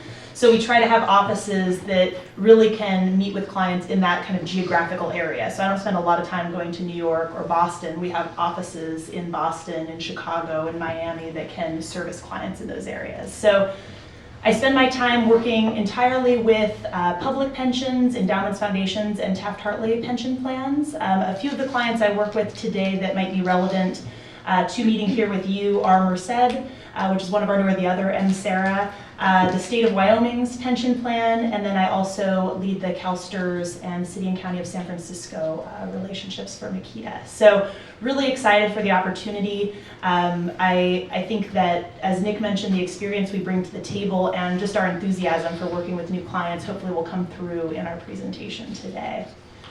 With that, I'll spend just a couple of moments on slide 6, which is under tab 1, just giving you the brief background on Makita. So I know you've probably seen the RFP and you've heard from staff kind of what Makita looks like, but maybe I'll just highlight some of what I think makes us different or makes us special. So we've been around for 40 years. Sadly, none of our offices are in wine country, so for our 40-year anniversary this year, we didn't make our own wine, but we did brew our own beer. It's called the Long Horizon Ale, so we've all celebrated over the last few weeks with a couple cans of Long Horizon Ale that we handed out to all of our employees. The jury is still out on whether it tastes good. But yeah, exactly. It has a nice can. And a lot of our employees actually were part of that process. But we are 100% independently owned. So I'm one of the shareholders of the firm. We continue to expand ownership. And that is something that we believe is really critical to the way that we work with our clients. So every new client we bring in is really important to all of the shareholders at Makita. So everyone will know Mendocino County's name. Everyone at Makita is very excited about the opportunity here today. We've already gotten several emails wishing us luck this morning, so you don't get kind of lost in a bureaucratic environment at Makita Investment Group. We do work with about 175 clients today across our 6 offices. That $640 billion number can be a little bit intimidating, I think. You might wonder, what are the types of clients that we really work with? That number is skewed pretty dramatically if you think about clients like CalPERS and CalSTRS. So really, if you look at our median client today, it's right around 500 million with an average client size of about 3 billion. So you're really right in what I'd consider kind of the sweet spot of our client base. And we really would look forward to the engagement. The bottom half of this page highlights our services. I'm not going to go into those because we'll hit kind of what I think differentiates our service offering as we move through the presentation, but we would be servicing you from our general consulting group and then bringing in those resources that Nick mentioned on the first slide on the private markets manager research side, on the public markets manager research side, our administrative teams, et cetera, to be able to bring forward our best ideas in working with you. Great, so if you turn to page 7, the following page, this kind of shows the growth of Makita over time. Since 2007, we've really continued to build out the team. Today, we have about 153 employees, 100 which are investment professionals. That's very important to us because we do believe we are an investment-led firm. We're very proud of that. We have a very diverse group of folks with different backgrounds, different experiences. You could see that with the different sort of titles that they have acquired, let's just say, CFAs and KAYAs and MBAs and masters. We're a very collaborative group. I mean, when Mika talks about the bureaucracy, we are very well integrated regardless of where you're located. And the culture is very strong, supportive, and very team-based approach. So although you'll get us 3 sort of facing, you'll see a lot of people working for you behind the scenes and certainly bringing them up in front of you as on a needed basis. In terms of, we've certainly tried to grow staff ahead of client growth, and that has been intentional.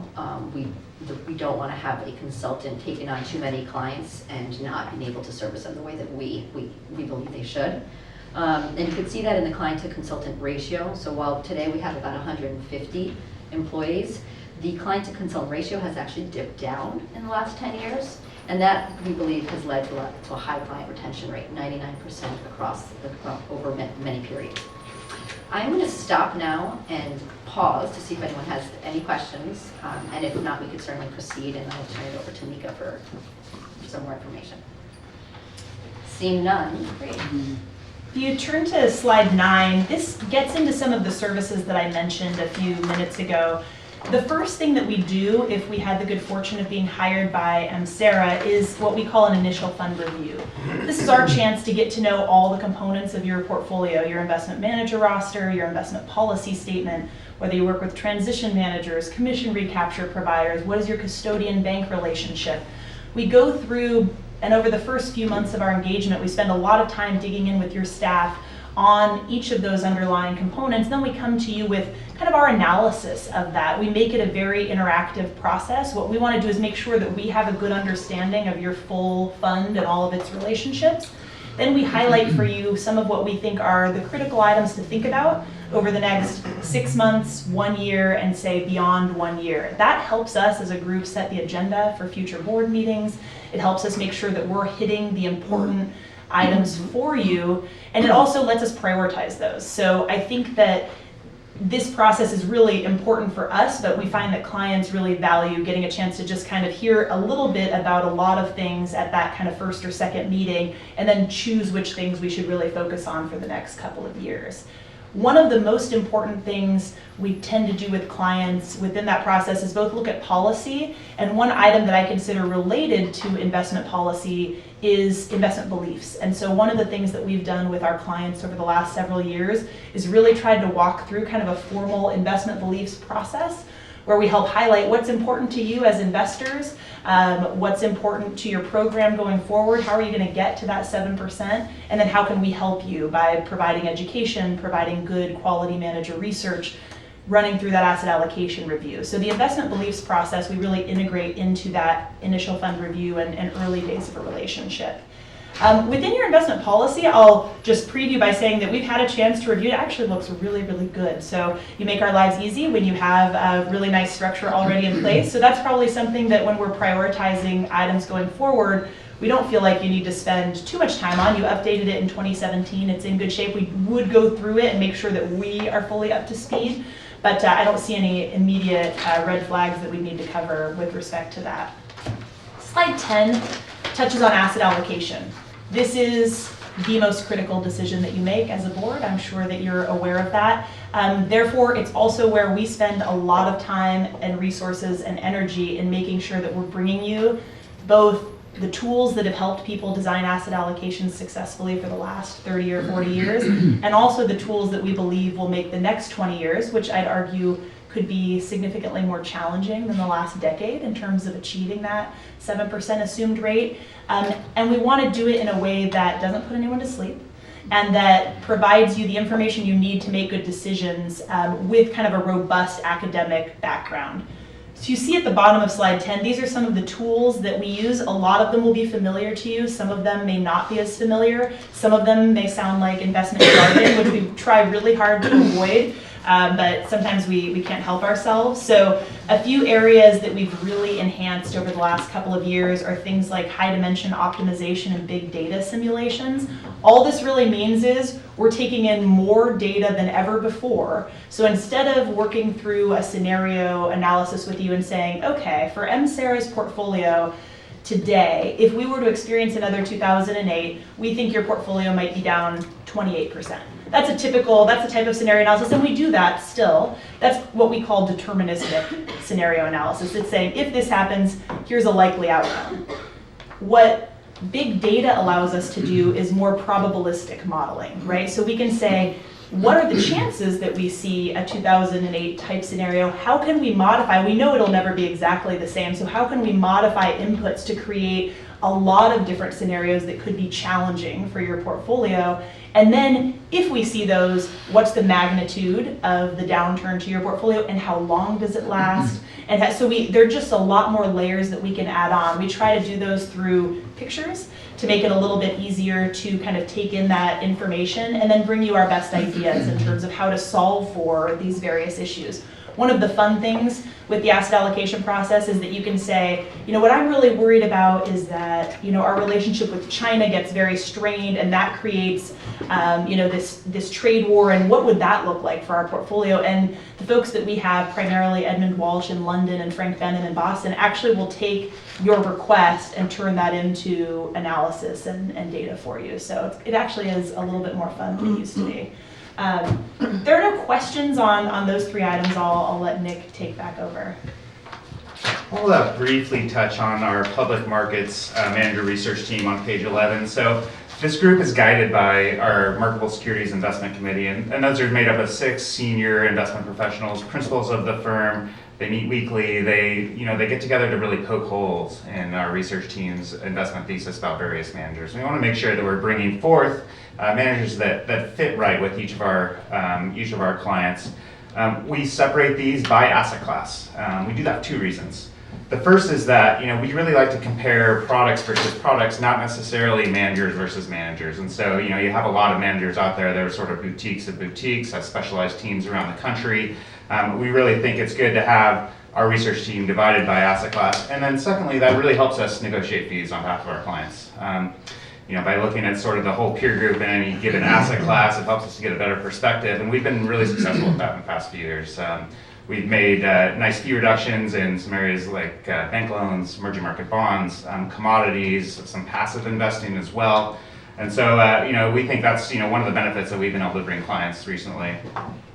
The third thing I'll touch on this slide is that the majority of these resources are dedicated resources to manager research. These aren't people who have consulting duties, who are leads on any sort of relationship at all. They spend all their time looking at products in these asset classes. And so, we think, again, that's one of the strengths of our manager research team is that they are able to spend all their time, taking in the universe and really deciding, what looks good for each client. To touch on just our evaluation process for managers on the next page, we really start with the organization and the investment team. So we want to make sure that the organization is stable. We want to make sure that there's high employee ownership. We tend to shy away from managers that are publicly traded or report to somebody other than their own clients. For each of the managers that we utilize, we want to make sure that clients are the priority and that they're doing the best that they can in any given situation. I want to make sure the team's deep, they're experienced, they've worked together for a long time, they work in the same location, they're out visiting companies together, and so, we think that really helps, the investment process as well.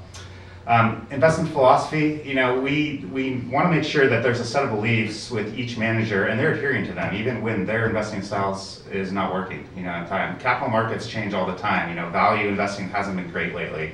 But if a value investor is underperforming a broader index and it's because they are adhering to their philosophy, we're okay with that. We want to make sure that that they're not skewing away from that or trying to match the benchmark in any given time. You want to make sure you're getting your money's worth for your active management fees. Once they do have a philosophy, we want to make sure that they have a nice process to size their positions and construct portfolios. And along with that comes risk management. So every manager has a different process for risk management.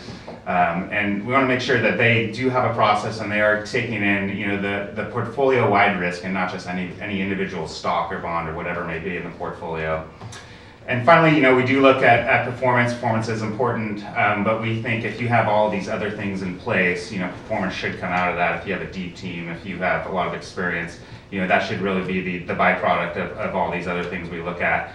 Finally, fees. Fees are on here. That's a primary thing. A lot of times we tend to negotiate fees after we have a lot of clients with any given manager, and we think that's really been working well for us lately. One thing that strikes me as Nick walks through what we like about investment managers is it sounds a lot like the way that we've structured our own organization, right? So you always say that people like other groups that are like you, so we really value those types of organizations who have that independence and that focus. I'll move ahead to 14 and just kind of touch on a few things here. So, Mika mentioned, we are, as far as our organization goes, we are very stable. We have broad employee ownership. You're not going to have to worry about Makita selling out to a big financial services firm. You're not going to have to worry about us selling out to a private equity firm to monetize our partnerships. That's just not what we're going to do. We like to stay stable. We've had a nice ownership transition over the past 5 years or so to Makita, who now owns under 50% of the firm. And so we think, going through that ownership transition, there's been other consultants who've gone through the pitfalls of that, and we've had a nice stable transition into some of the senior partners in the firm. And so that's been nice to see. Secondly, we are an objective, independent firm. We have no relationships with managers. The only revenue we get is from our advisory services. We're not placement agents. We have nothing like that going on. And so, when we're bringing you a manager that, there's no other kind of things going on behind the scenes. This is a manager that we brought because we think it's the right fit for Mendocino. So just to clarify that point, so if because that seems like one of the two top jobs of the consultant is to bring consultants who are specific fund managers. And so what you're saying is that if you brought us 3 prospective fund managers for us to interview, you're not going to have some sort of payment from 1 or 2 or 3 of them who are asking you to consult for them. Nope, there's no financial ties with any of our managers whatsoever. The decision making is strictly on manager ability. And we think that they're able and highly able. We have high confidence. That's the realm. We also don't even do, when we host conferences for our clients, we host education days, we allow managers to come in and we'll host kind of emerging manager summits. In all cases, there is no fee to be part of it. We don't have a database that managers pay to participate in. We really just feel like, it's not that model can't be done still to benefit clients, it's simply that for us, we don't want to have to walk that line. And so we've chosen to have a model that's simply an open door policy. We meet with all managers. We then rank them internally. We don't provide those back to managers either, which can create some conflicts or some pressures. So we really try to keep it objective. That's a great point. I mean, you know, we internally have a bullpen of managers that we have high conviction on, but those managers themselves don't really know. Yeah.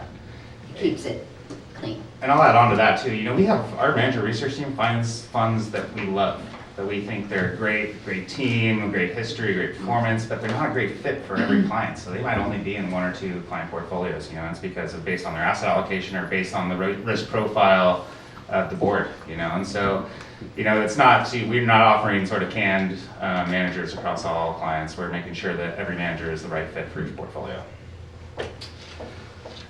I'll move ahead on this page and just, you know, one other point I'd like to make. We touched on this a little bit, but, you know, we do have some significant public fund experience. We work with a lot of public funds. The 3 of us work together on the Wyoming State Plan.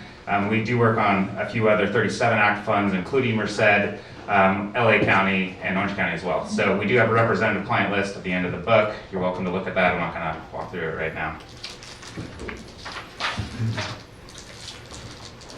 I'll skip ahead to 15 and just touch on a few items here as well. So as far as the scope of work goes for most clients, you know, top item, most important, strategic asset allocation, investment policy, and asset liability studies. So a lot of experience there. That includes the setting of investment beliefs. We think, you know, if you set your investment beliefs, that really flows down into every other sort of decision you make. And it also helps us with kind of knowing, you know, the profile of the board and the profile of the plan to make sure that we're bringing you the best ideas for every given situation. You know, I touched on investment manager research. We really like our deep team there. We really like our objectiveness and the fact that, you know, we have no other hookups with managers in any other way. And, you know, finally, one other thing that, you know, Mika touched about in the initial fund review, there's a lot of other vendors that go into these plans. You know, you talk about your custodian, you talk about, you know, the securities lending provider, commission recapture, all those sort of things. You know, our fee is comprehensive. We include all those services. And so we want to make sure that, you know, if you have a custodian, that they're always going to be there on the phone when you need to get them. We want to make sure that they're charging you appropriate fees for what's going on in the marketplace. And we just want to make sure that you know, your plans run efficiently from kind of the more operational and you know, less exciting side of the business.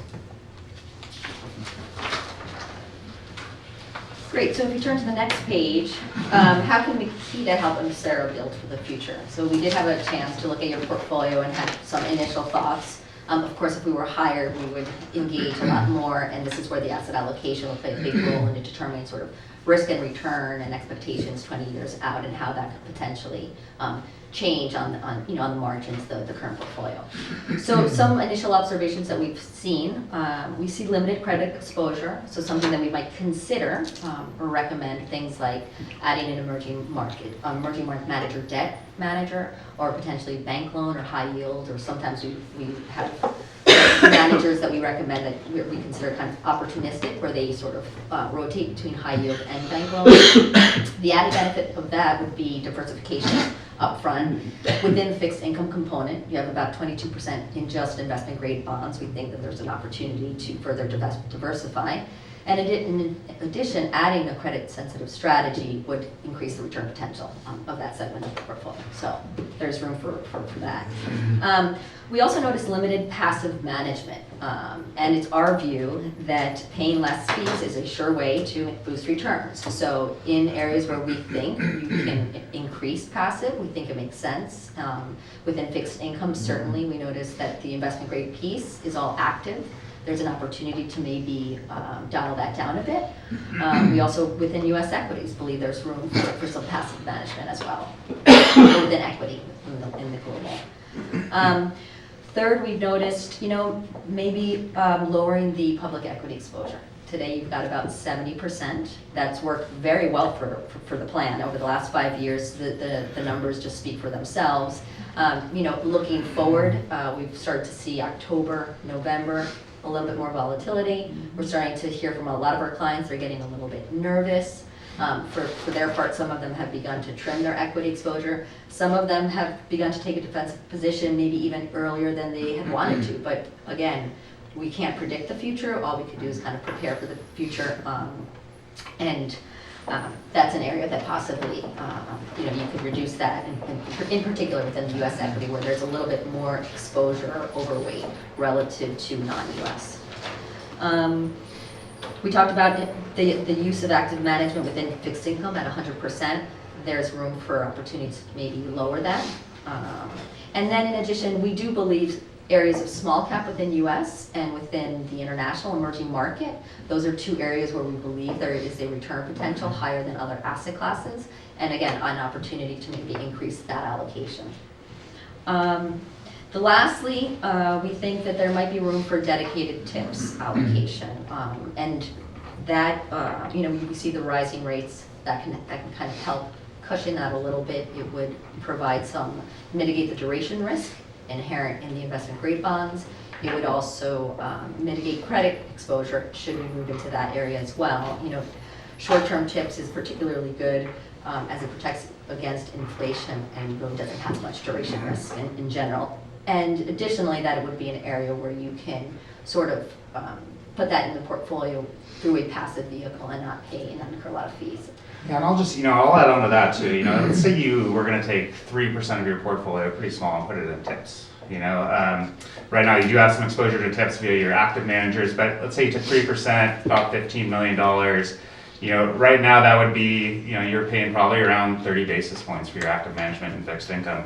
If you just move that allocation into, say, a short-term inflation-protected fund and pay 4 basis points, that right there you could save you, $38,000, $40,000 a year in management fees alone. So, those are the kind of ideas when Powell talks about a dedicated EM debt or a dedicated high-yield manager. Not only do we like the specialists there, but breaking out your fixed income into those areas can help reduce fees in investment-grade bonds and TIPS, where you can really reduce those via passive management. But then also you can get more specialized managers that really concentrate on that area, and then we can talk to them about lowering fees on your behalf, because we really do have a good look at how an emerging markets debt manager looks against others, the fees they're paying, the team they have. And so when we're talking about kind of breaking out the fixed income allocation a little bit, that's kind of what we're talking about there, to get more specialized managers, save a little bit on fees. We think but these would be the dialogues that we would have with the board members as we get to know you, understand your needs and your fears, to come together to sort of solidify a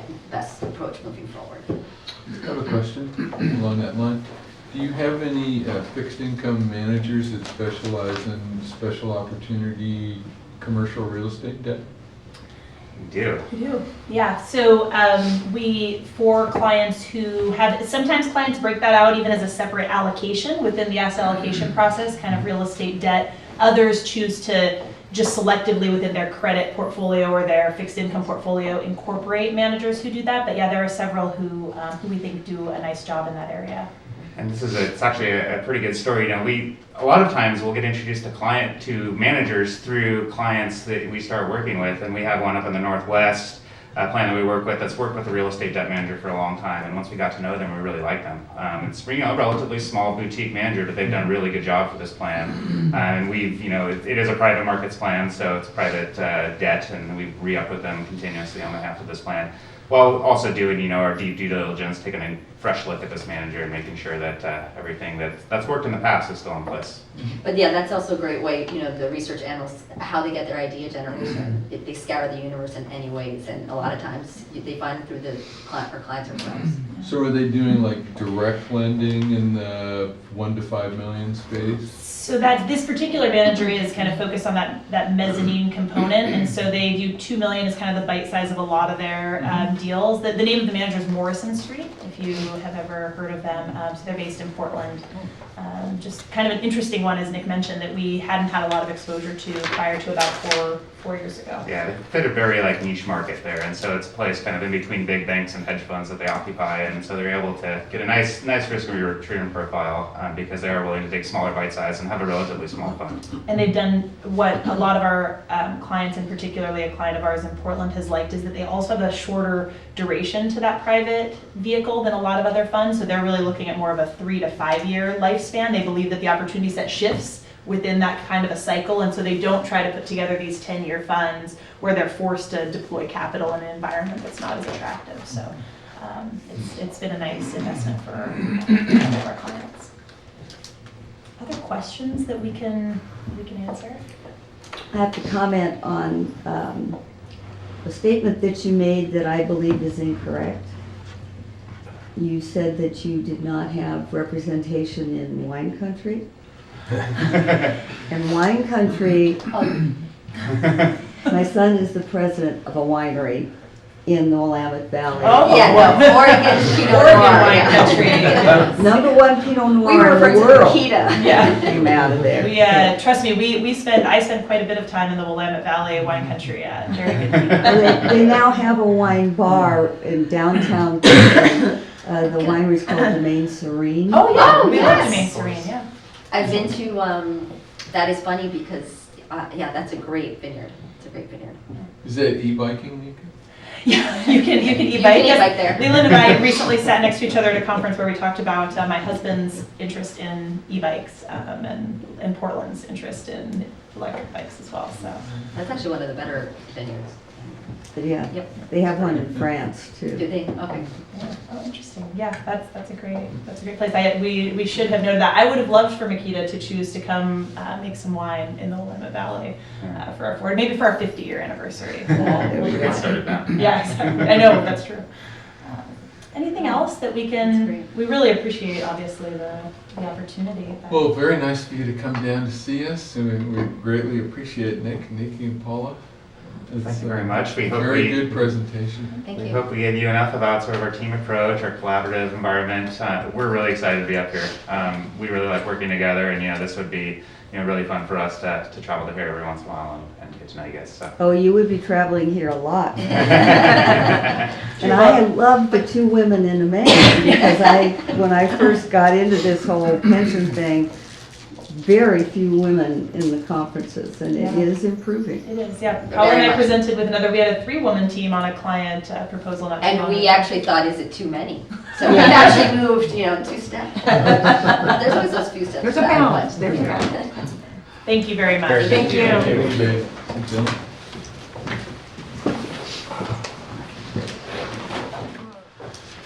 Good morning. Good morning. Welcome to Amsara. Thank you. Thank Thank you. you for having us. These are the representatives Nice. from Thank you. NECC. Yes. Correct. And please introduce yourself, tell us what you do, and why we ought to hire you. Well, first and foremost, the best wine in the world is grown within 20 miles of here. I just have to say that. As California residents, that's our perspective. You have to know which wine though. Yes. Pinot, of course. In the Alexander Valley. There we go. My name is Don Strack. I'm a senior consultant at NEPC. I've been with the firm about 10 years, 33 years in the business. I have a CFA, CAIA, I'm an MBA in finance and investments, and I would be the lead consultant on this account. My name is Anthony Farrar, go by Tony, but I'm a consultant. I've been in the business of specifically investment consulting for 13 years. Started at a competitor, Veris Investments, down in Southern California. 8 years ago, came to NEPC.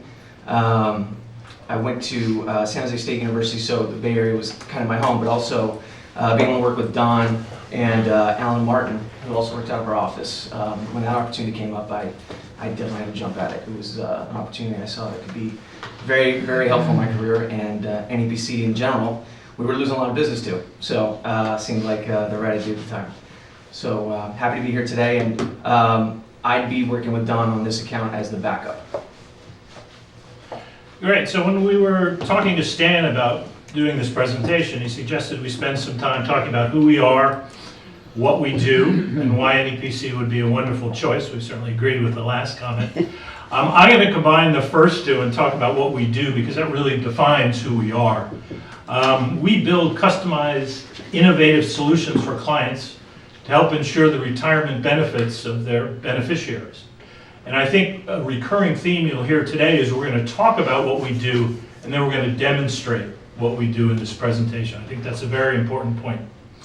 Why NEPC? We have no conflicts of interest. We sell no services to asset managers. We don't offer our own products to clients that would benefit us. So you can count on our advice being solely in your best interest. We created an all-in fee, so whatever we advise you to do, we won't get paid extra. So I think that's important. We have a large, innovative research team. So we have all the scale to bring resources to bear to help you, but we've been very innovative, and we'll also demonstrate what we've recommended to clients in the past. We have a very experienced team. I think we've talked about my 33 years, Tony over 15. It's a very experienced team, but we also have a very light client load. So we each have 6 clients between us. Many of them we share, and I think one of the most important defining issues for the relationship a public fund has with their consultant is how many clients their consultant has. So when we have 6, that means we have plenty of time to work with you. I'll talk about another similar sized client that's also a quarterly client that I generally visit 6 or 7 times a year. So there's no minimum or no maximum activity that we're prepared to do, and we have the time to do so. We also have a very stable ownership, and I think that's important. We've been through our transition. There's been a huge consolidation in the consulting business. Actually, about 1/3 of the consulting firms that were in business in 2009 have gone away in one way or another. We think that will continue, and you can have a lot of confidence that we've been through that internally, and we're a very stable organization. Any questions? And I'll encourage questions throughout this presentation. Excellent. Page 4, I've sort of touched on some of those, but again, we'll highlight the customization that we deliver to clients. I'm going to look at your portfolio and 2 other clients and demonstrate that they're very different, and we're very supportive of clients who have different needs, requirements, risk tolerances, having different portfolios.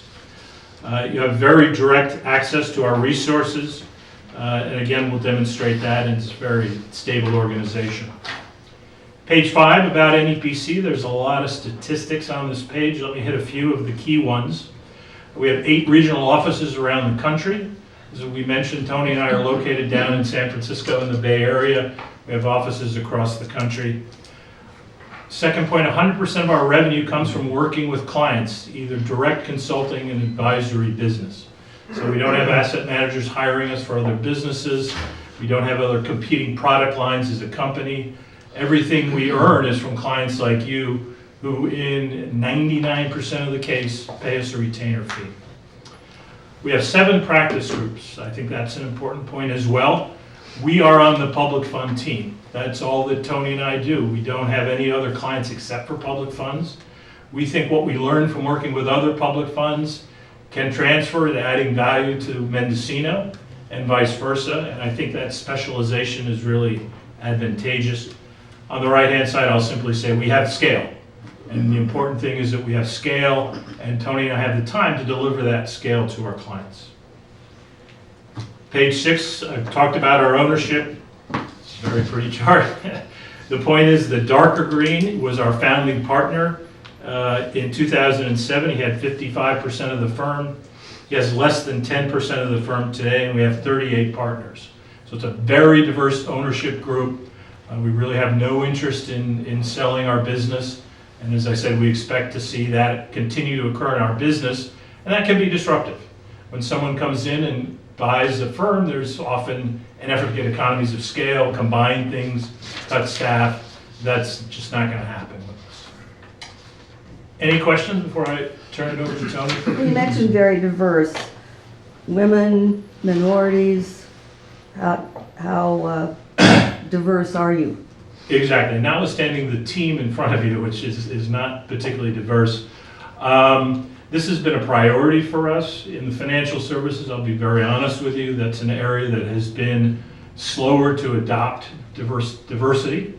But we've really focused on it. We have 2 committees that look at it to again, demonstrate. 3 partners were appointed a week ago. All 3 were women. So we're doing a much better job, quite frankly, at diversity by gender than we are by ethnic background. I don't know if you have any statistics on it. I don't. Yeah. I don't, unfortunately, not for me. So I would suggest, if I had to guess, 30 to 40% of our partners are women. We have a female partner in our office in San Francisco. But it's certainly something important, not something I think we've made progress on, but need to do better. Tony? Yeah, so turn to page 7. Don mentioned it, but we're willing to show our results. A lot of consultants won't do this. This page here shows how our clients have done at the firm level. This isn't just public funds, but at the firm level. How our clients have done versus the median fund, the median defined benefit plan out there since our inception. So over the 32 years since our founding in 1986, we've had 27 years where our client base has outperformed the median fund. And so that's in 84% of the time they're outperforming. And that's where you want to be, up and to the right in this chart. And again, this is something I don't see a lot of other consulting firms showing. We're transparent about this. We like to show how our clients have done. Turn to the next page, page 8. So this is kind of speaking to not only the 51 dedicated research professionals we have at NEPC, which is one of the largest and most credentialed in the business, but also to the graph on the right. You see as we've grown, as the workforce has grown and as the company's grown, we've reinvested back into NEPC, into the business. So we've hired in research, both traditional and alternative manager research people at about a 20% clip of workforce for the last 8-10 years or so.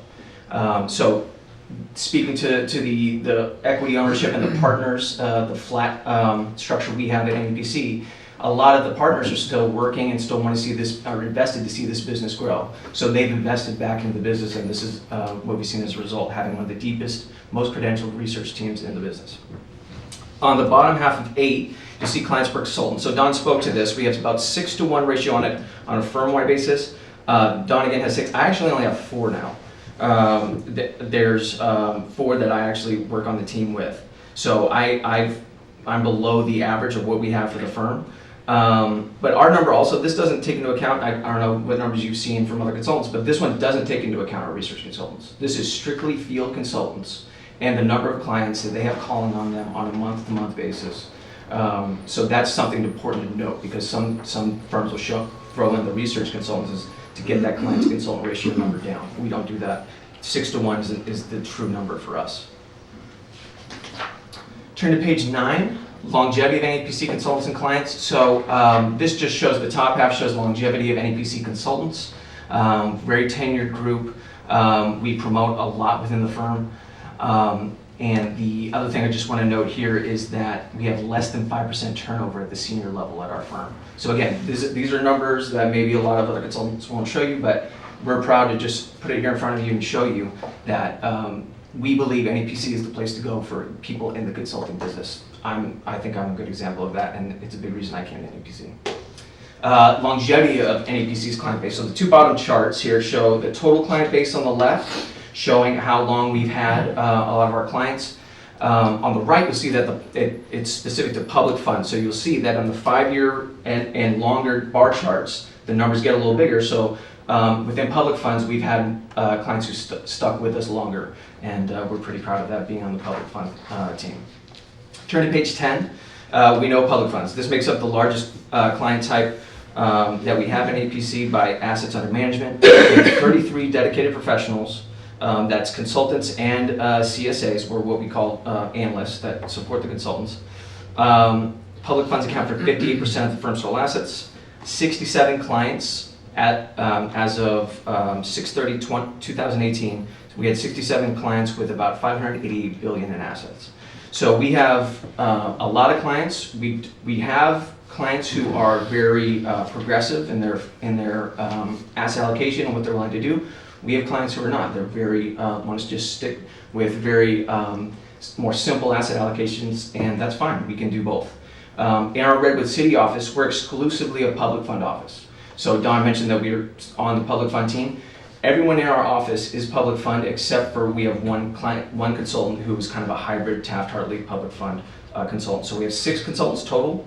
As Don mentioned, 3 of which are partners. And we get together weekly to discuss what's going on with our clients, what we're doing, what searches we're doing, what we're seeing in public funds, what the issues are, how we're addressing them with our different clients. So we're sharing this knowledge. We're meeting weekly to just discuss our clients and public funds specifically. So you guys would definitely reap the benefits of that and having that diversified client base within public funds. Do you do any work with CalSTRS? We don't. We found that the sweeter spot for us is smaller than CalSTRS and CalPERS. It's really hard to affect the situation there, and it's so political. So generally, honestly, generally 500 million or so to about 8 billion is where we've had the most success. So this is, yeah. Yeah, and that's about the average for our office as well. Turning to page 11, clients are first in everything we do. We're going to work with you guys. We're not going to assume that you are going to want to do the same thing as some of our other clients. Our job is to bring you the ideas and at least bring those to you, and then get a feel for what you guys are comfortable with, what you would like to do. But we're not going to force these ideas on you, but we would be remiss if we didn't bring these ideas to you and at least bring them to you and vet them out here. We've gone through your meeting notes, we've looked through your CAFRs, all that stuff, but we can't, until we actually work with you and get a real sense of your risk tolerance, we won't know what to really recommend and what to do going forward. But it's in our job to at least bring those forward and bring them to you. Skipping to page 14, we really focus on ideas, investment ideas in our research team. So we feel that this helps set us apart. Again, the size and depth of our research team and our process, we believe gives us a competitive advantage. Again, this is, we want to make sure that even though our research feels like they have this great idea, some type of fund that they think would work great for our clients, it's our job, Don and I's job, to A, really look at it through the lens of Mendocino County, decide if it's appropriate, and then how it would fit into the portfolio and where we would take assets from in order to do that. But again, this is going to be an ongoing process. We have to get to know you guys, we have to get to know staff, we have to understand what your views are on the market and get an idea of what is going to be appropriate. We're proactive in that way. I think there's a lot of consultants, some of the bigger ones, I think it's safe to say, are fine with sitting back and kind of letting things play out and not making a lot of changes. We don't feel that that's the right thing. Again, we're going to at least bring you the ideas. Whether you guys want to act on them or not is up to you.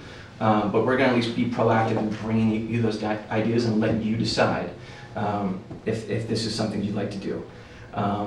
We can only do so much based on the ideas themselves, but we have to relate it to the client. And to build on Tony's point, so we'll express our opinion. I think that's also a major difference. So you'll know what we think you should do. Doesn't mean you will. And I'm somewhat emotionally caught up when my clients don't do what I recommend, but we expect that. So every idea we have, looking back historically, hasn't worked, but most of them have. So, and I think that's a key difference. The old consulting model, as Tony was indicating, was sort of bring in 3 managers, argue that they're all equally good, pick whoever you think makes the most sense. We don't believe that. So we're going to suggest, either 3 managers, but pick A, or just bring in A, depending on the sort of governance that you have. And so we're prepared to basically, live by our recommendations. So.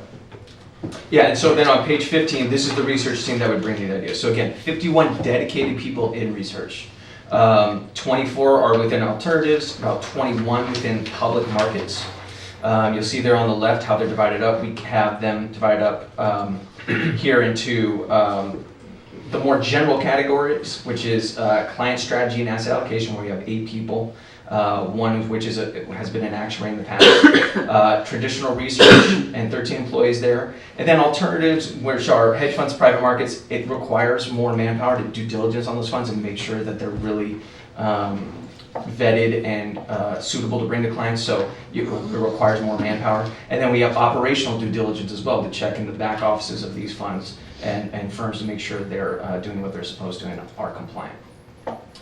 Page 16 just kind of shows how we break it down further by asset class. So this allows our research people to gain expertise in their asset class, get to know the managers really well, and really feel like they own the managers that they're bringing forward and really get to know them well. So that's how we divide them up by what we call beta groups, which are really just asset classes. Turning to page 18. This just gives you an idea of our scope. So the manager research global coverage here, I think this is all as of 2017. We had over 6,700 investment strategies rated across asset categories, 3,200 manager meetings, 365 manager site visits in 2017. And so this just kind of gives you an idea of the breadth of what our manager research is capable of. Turning to page 20 though, this is the process. There's really two ways, and this will be driven by Mendocino. If you guys would like to do more open searches, which are RFPs, we can do that. If you prefer just going off of what we call our focus placement list, which is a short list of managers we like in each asset class, we can do that as well. Or it can be kind of a hybrid in between, but this isn't one or the other. This is something that we can work with staff on and can help determine how we want to go about doing the manager research process going forward. The third thing noted here on page 20 at the bottom is just the manager validation process, which is, of course, something we do if we were lucky to bring you on as a client. We would validate and give you our thoughts on your current manager lineup and discuss any proposed changes that we might have.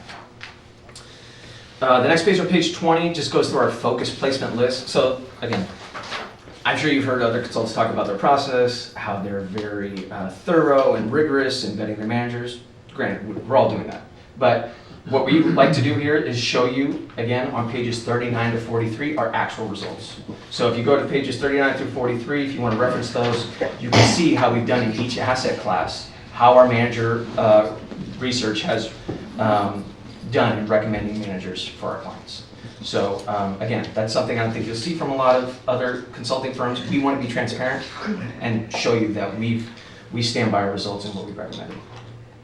Pages 22 and 23 just kind of go into how we rate managers. It's basically a 1 through 5 rating.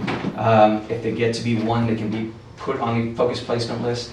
A number 2 can be put on there as well, but this is just a way of ranking managers really and giving an idea to clients how we feel about a strategy. And this is something that we could include as part of a manager due diligence as part of your quarterly report, but this is really just a way of us vetting our managers and letting you know, giving you a number and letting you know how we really feel about each strategy. So that was it for my prepared comments. I'm going to hand it back to Don to start going over asset allocation and philosophy if there's no questions. Any questions on research? Anything we can clarify? I think Tony made an important point in the back. I'll just direct your attention again to 39. So this is our track record, warts and all, and you'll notice that there are certain areas that we haven't done particularly well at. We have some insight into why that's the case. High yield, we're a little bit more conservative, and that has not been a strategy that's been rewarded in a roaring bull market for high yield securities. But this represents every manager retained by every client at the firm over this time period. So, I mean, you could argue that it's not everyone we place, but we feel that we have ownership. If our clients invested in a strategy, even if your previous consultant had placed them, quickly it's our responsibility. So I think that's a very important point. I'm going to talk very briefly. I understand we're likely running up against our time frame, and you've done such a good job of staying on schedule. 25, we talk about identifying the right solution for you. Here we're thinking more from an asset allocation perspective. We have all the tools and approaches that other people have. Again, I think the key takeaway is we deliver very customized solutions, and we'll look at that in a minute and prove it. I'll direct your attention perhaps to page 27. Here is some examples of specific recommendations. So on an annual basis, we come out with new asset class forecasts. That'll happen this Friday. So what we're forecasting for the short period, it's called more intermediate 5 to 7 year and 30-year forecasts for about 45 different asset classes. And then we have specific actions that we recommend the clients take. And we'll recommend about 8 to 10. All 10 are not appropriate for every client, but some will be. Again, as Tony indicated, that's our job to bring them to you and suggest which ones fit. But the important point is, here's our recommendations. Here's what we've been suggesting to clients over an extended period of time. So we're not being wishy-washy, to pick a very, calculated investment phrase. We're being very specific. You can see that we recommended towards the tail end of 2016, 2017 to trim equity gains. I think our clients have really benefited from that in this quarter, and we'll talk about that a little bit more. Why don't we jump to page 30? So here we'll get a little bit more specific about our thoughts about Mendocino County. This is obviously your vision statement. You're very familiar with it. The only point I'll make is ours aligns quite nicely with it.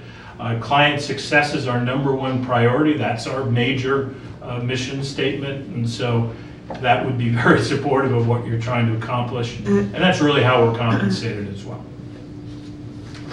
Getting a little bit more specific on 31, we have some specific thoughts. I think 2 quick caveats are important. One is we will change at the pace that our clients want to see. We have clients who want to make significant changes. They'll meet monthly. They want to bring in a couple managers a month to implement changes. We have clients who have a goal of having 1 project accomplished a year. We can support either model, so we're not the sort of consultant that's going to push you to do more than you're comfortable with. I think that's very important. And I think the second point is these are very preliminary thoughts. We haven't spoken to you. A typical thing that people will talk about in our industry is that this is like a doctor prescribing medicine without examining the patient. Some of my competitors may have mentioned that as well. That's obviously not a good idea.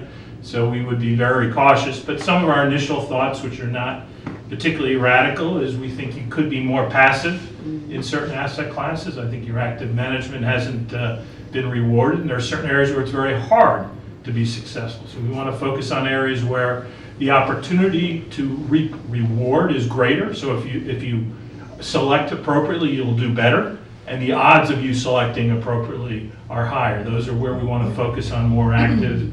You can see we think you could simplify your structure a little bit. Page 32 is a little bit more specific information with your current allocation and a couple different mixes you could consider that we would work with you on. The basic theme we would suggest is you would benefit from greater diversification. And it's a strategy, and I know that some of our competitors have talked about the equity exposure that you have, a little bit higher than average, and that's one that is a single decision, and it's one that's benefited Mendocino County dramatically over the last 5 to 8 years. We don't think the future is going to be like the past. We don't think you're going to be benefited quite as much from having that singular focus on equity. And I think very importantly on page 33, here we're comparing you to 2 peers. These are both in the public domain, so we're not providing confidential information. We work with both of these accounts out of our office in Redwood City. Here's your current allocation, AC Transit in Alameda County, I'm sure you're familiar with. Santa Clara VTA, I work with myself. So it just happened to be $500 to $700 million plans. And I think the key takeaway is there's no reason at your size that you couldn't be more diversified. You can see these both are looking at about 50% equity allocation compared to your 67. They have some more credit. I'll also note that if you look at AC Transit and compare it to Santa Clara VTA, clients we've both had for 3 to 5 years at least, they're quite different as well. So again, this is a proof statement that we can deliver more diversification, and that every client's portfolio is not the same. And so we can work with clients. We have clients who are very interested in hedge funds. We have clients who think they're overpriced. They haven't delivered on their historical promise, and it doesn't make sense in their portfolio. But we can support either approach. Any questions? I'm going to wrap up now. I think we're pretty much right on time.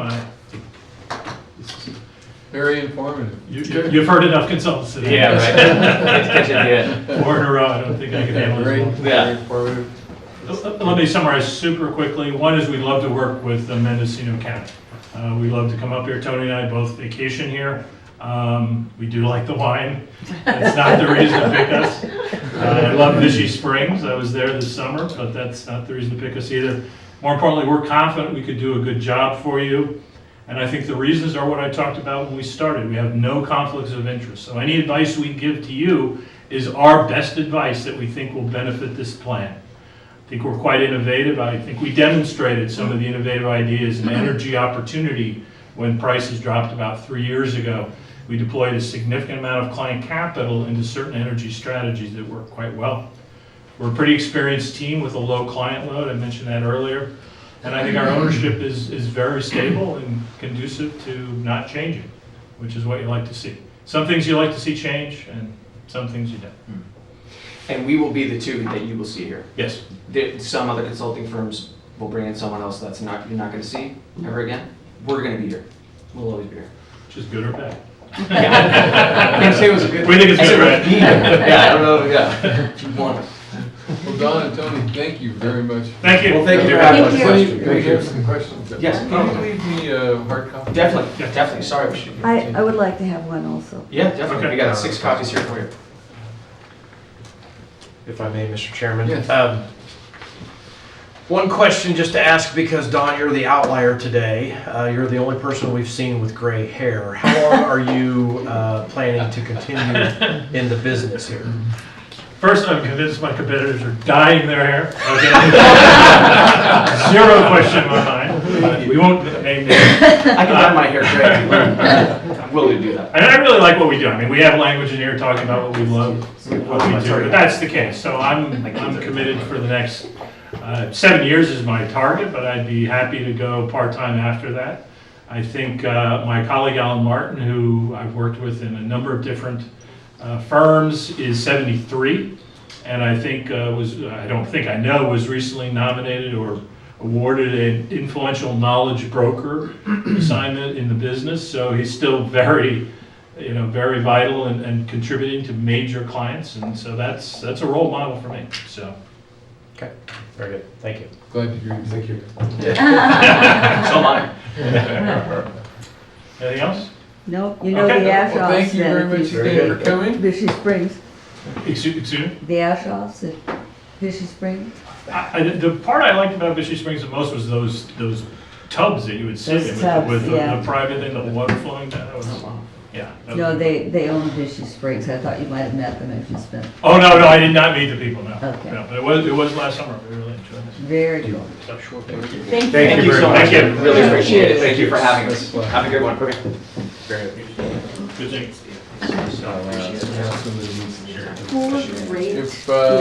Unless anyone would like to take a break or needs to take a break, shall I we just need to plow stand through? a minute. Thank you. Thank you. Since we're turning the page to the second half of our agenda, and we have a lot to talk about. Yeah. Okay. They were all very good. They sure were. Yeah. I mean, I think we could do well with any one of them.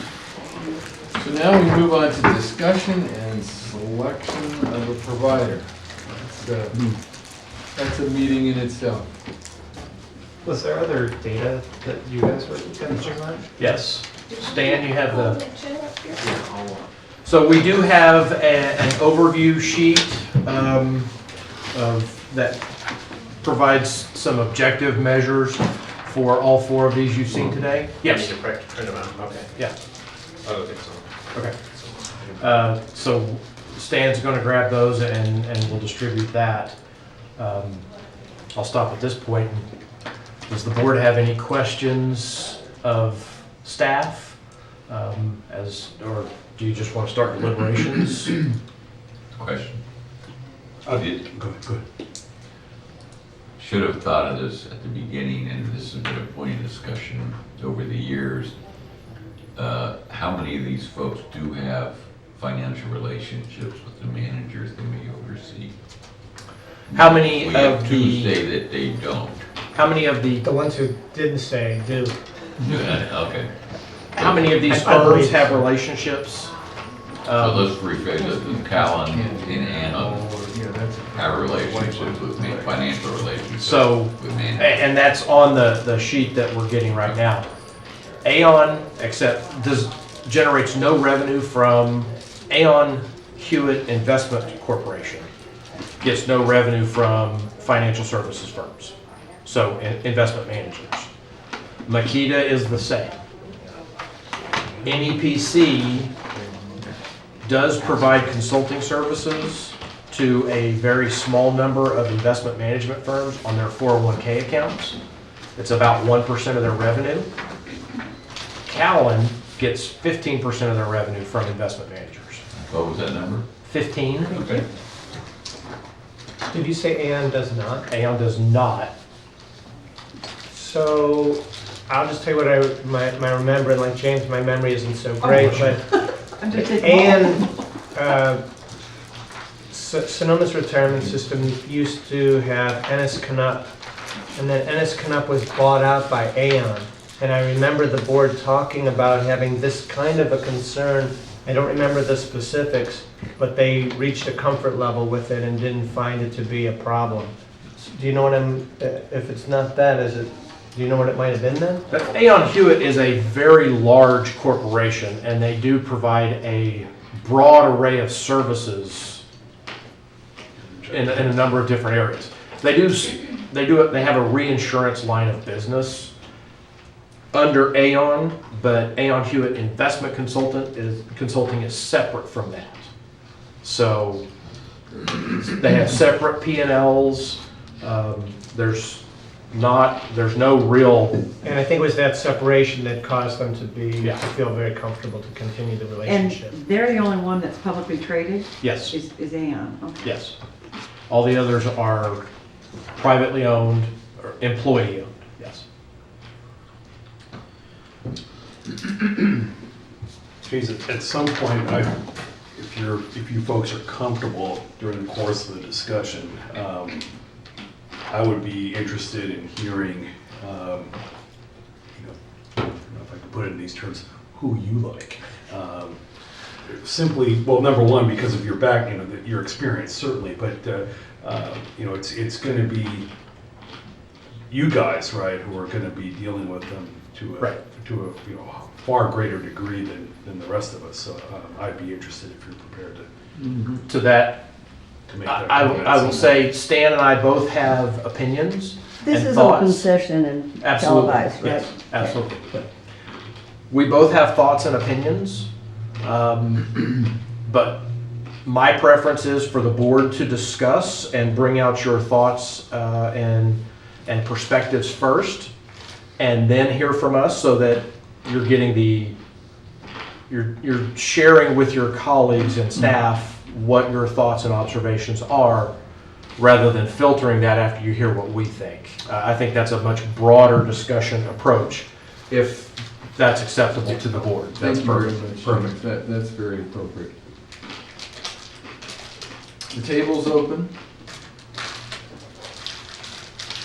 Well, I'll open with one thing I noticed on two of them, Aon and, do I say it right, Makita? Makita, yes, sir.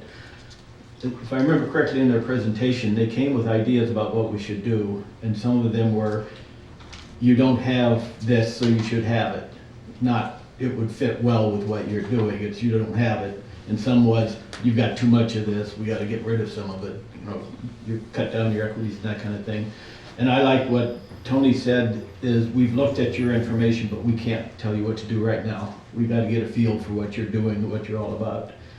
So to me, I would not go for either Aon or Makita, because I think they come with preconceived ideas of what a group like this should do. Well, then I'll say that just the opposite appealed to me. I like the fact that they spent enough time looking at where we have been investing, which has been extremely successful through this incredible uprise of the stock market and the equities that is mostly where we are. But I really, am hearing this whole risk, and should we be doing what we're doing looking into the future I just the opposite, Tim, feel that what I was looking for that from the other two and didn't see it. I heard what I heard was a theme, a consistent theme. If you get too much equities, Yep. you need Yep. to diversify a little bit more at this time of the market. So, in that same realm, we've been hearing from Greg that as well. That's what I was gonna over say. time. Yes. And I think earlier, maybe it was between the break or something, the decisions made about how we look in our asset allocation are made by us. The recommendations are made by the advisors. And I know that, there's been a couple of board members over time that have brought in different things to look at. We've looked at them, we've shied away from them. And for me, I thought that was a mistake to shy away from some of these, but I'm gonna come back to it's a decision here. So we're responsible for our performance to date. It's been really well with the way we've allocated. And I guess you take things, to me, you take things like this and you go, all right, there's a consensus, this isn't the way it's gonna be in the future. And so to me, we've heard that to a degree. So it's for us to be comfortable with change, which we haven't been. And so then it's about, are we confident in the people? And maybe I shouldn't say that. It's not just those people that are sitting there, because there's people behind them. And for me, that's kind of like, how have all these guys done with their other clients, and how do we compare that? Rather than, oh, that was a nice tie, or he had a great rapport, or his hair wasn't gray, or, you know, kind of the impressions we get sitting in this room. Because definitely you have gut reactions to people who sit at the end of the table here. Well, we got to balance between, everybody tells us don't try and be tactical, but we do need to be strategic, and in order to be strategic, we do need to make tactical decisions. Well, and that was a question I didn't ask with Napia is like, the one on this end was saying, you know, we've got people that are worried, we're getting in defensive positions, and my question was, so what do you believe is a reasonable asset appropriation change cycle? We do it every 3 years, right? Is that correct? Is it 6 months? What do you think? And I think that, you know, that's something very different than what Callan has already said to us, is just hang on, be patient. So I'll try to wrap and say that I wish there was more data in front of us to see how all these folks have actually done. And these last guys had some. When is our next asset allocation? Next year. Next year, okay. So the thing with Callan, I think what's happened, I think the market's, it's changing now. I mean, like everybody said, we've been in a bull market for 9 years, heading up, and things are changing just now. So I think it's easy for people to look at what we have right now and start picking that apart, because we are so heavy in equities. But I think that Callan will also be looking at that. I mean, as far as they're not, you know, they don't have their head buried in the sand. They know that we're heavy in equities. I just feel like a lot, you know, with Callan, I feel like a lot of the reason that we are in some ways simplified our portfolio, everybody talked about diversifying, and what Richard said, that we have looked at a lot of things over time that we've been the ones that have been a little risk adverse, or maybe not, because we're small, don't want to allocate, you know, little pieces or whatever. But I think, I mean, I personally, I think Callan has been really done us very well, and I think that like they would be my first choice. My second choice would probably be Makita. That's how I feel.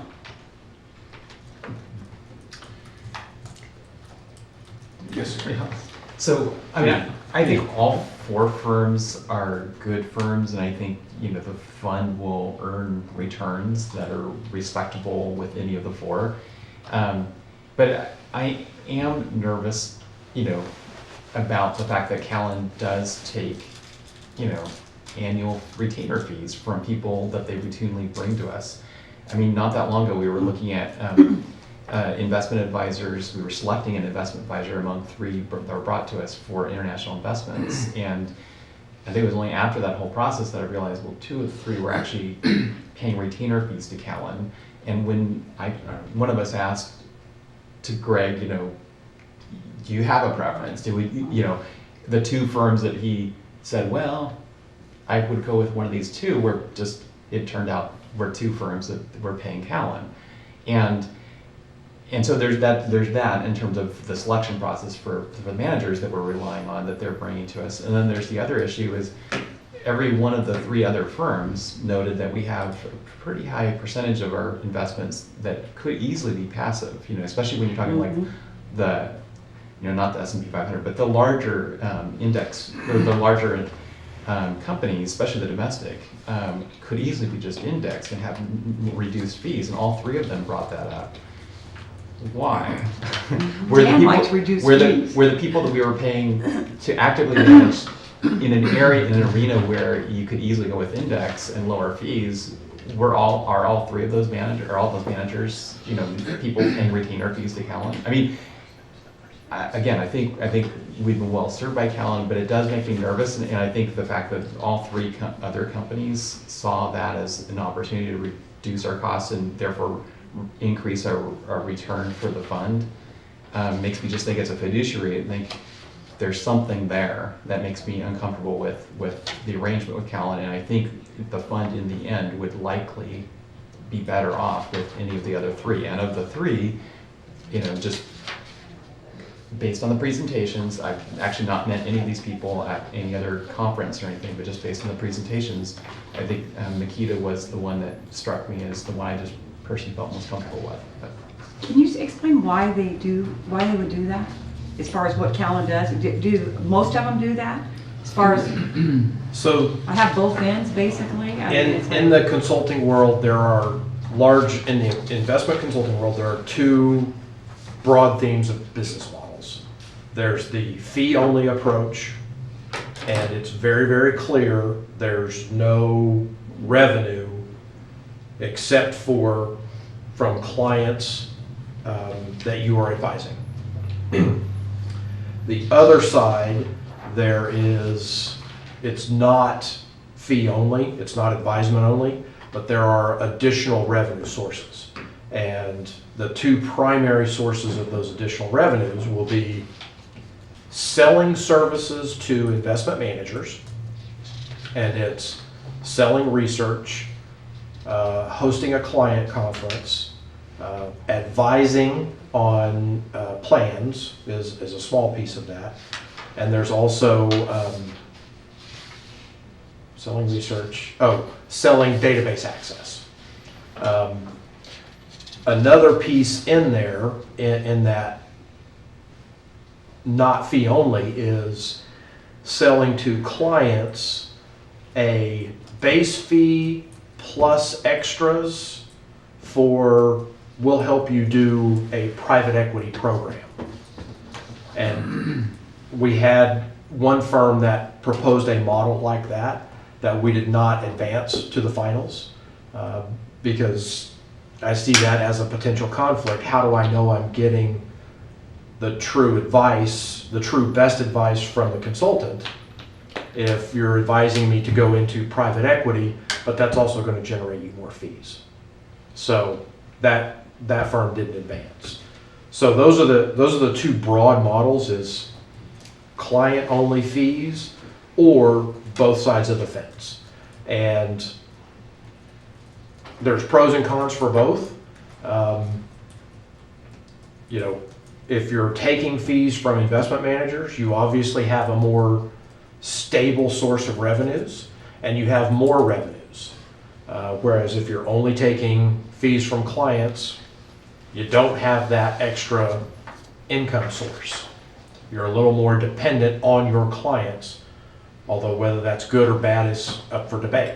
I think it's a good thing that you're only dependent on your clients. So, are they rated? Like, does Callan rate them and they only take certain people too? I mean, I don't know anything about how that they business come up with operates. that.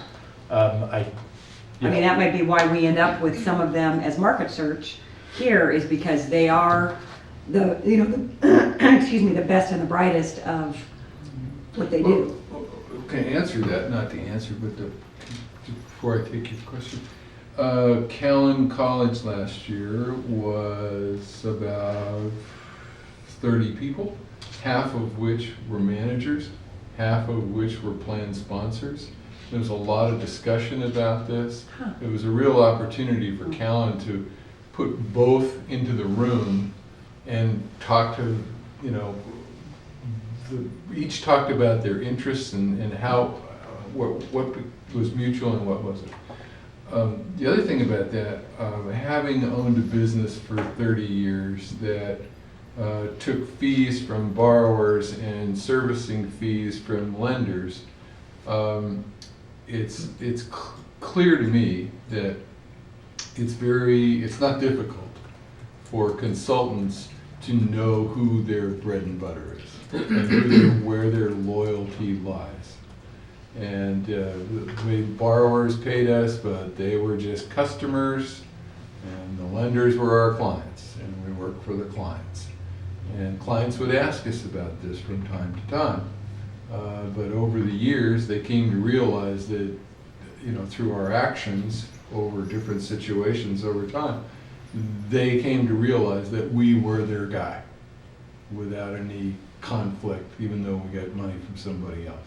So I don't have personally, being in a business where taking money from both sides, I don't have a problem understanding how a purveyor can be your guy.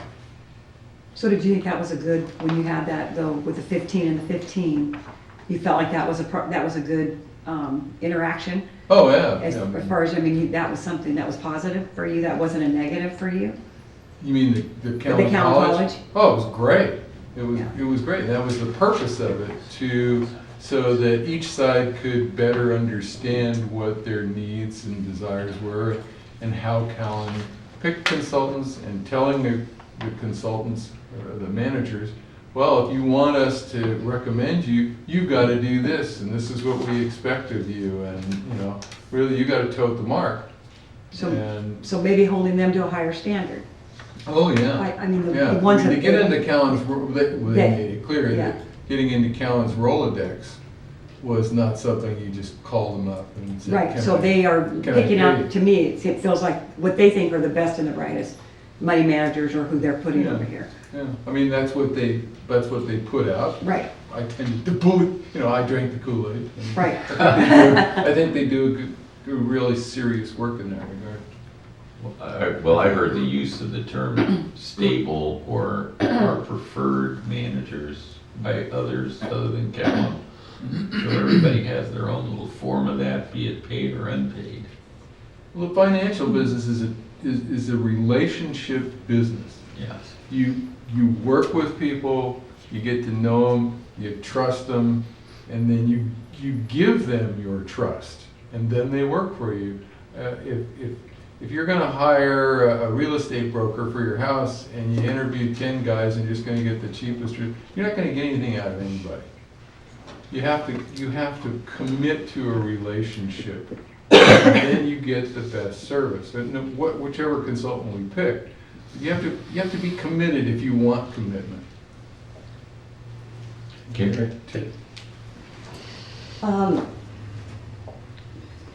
This is called pay to play. This is what, I love Callan, and I think Greg is the best, and they have just done an amazing job for us. But it makes me feel kind of icky. Maybe I've known this all along, but I don't think so, that Callan is a pay-to-play entity. At CalSTRS and CalPERS, years ago, we said we're stopping any and all pay-to-play because the state said this isn't how we should be doing business. So, I would have, when I walked in here, I probably would have said, absolutely we should continue with Callan. And, my personal feelings for Greg and for all the good things that I know Callan has done, I guess I wanted to stay there. But right now, I would have to say, based on no pay to play, I would probably go with Makita. I think Aon's too big. And if I look at NEPC, they also are pay to play. Well, my personal. A question for James again. Based on the 4 things you said that Callan does with the money managers, can you see where they get any benefit from them bringing a manager that they have another relationship with? Because you talked about selling, market research, and a lot of 4 different things. And I don't see how they benefit if they bring a manager to us that has to have another relationship with them.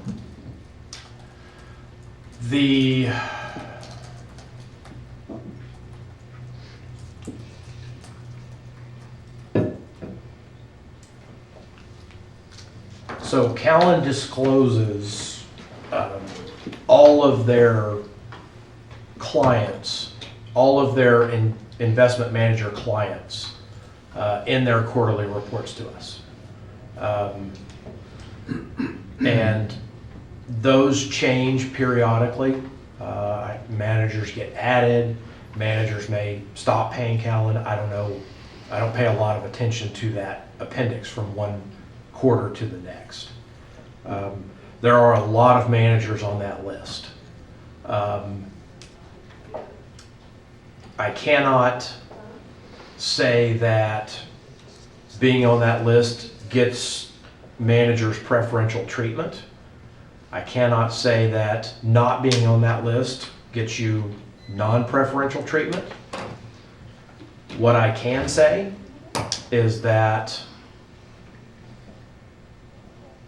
I have a question in my mind every time I get a recommendation from Callan. What's driving this recommendation? Is it being influenced by the names of firms on that disclosure list? And that's a doubt that's always gnawing in my mind, and I don't know the answer. There's also the question that someone mentioned, the other 3 recommended more passive. Is the recommendation to stay inactive by Callan influenced by the investment managers on that disclosure list? I don't know. Well, when was that, and when did they, what were these other guys that recommending passive or active at the time that, 2 years ago? So you can't take today's suggestions and pair them against last year's. All I can say is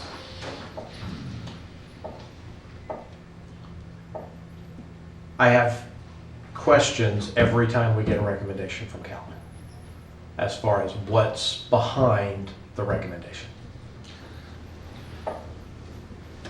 And there's no way for me to quantify or answer what's behind it. It's just, there's a doubt in my mind.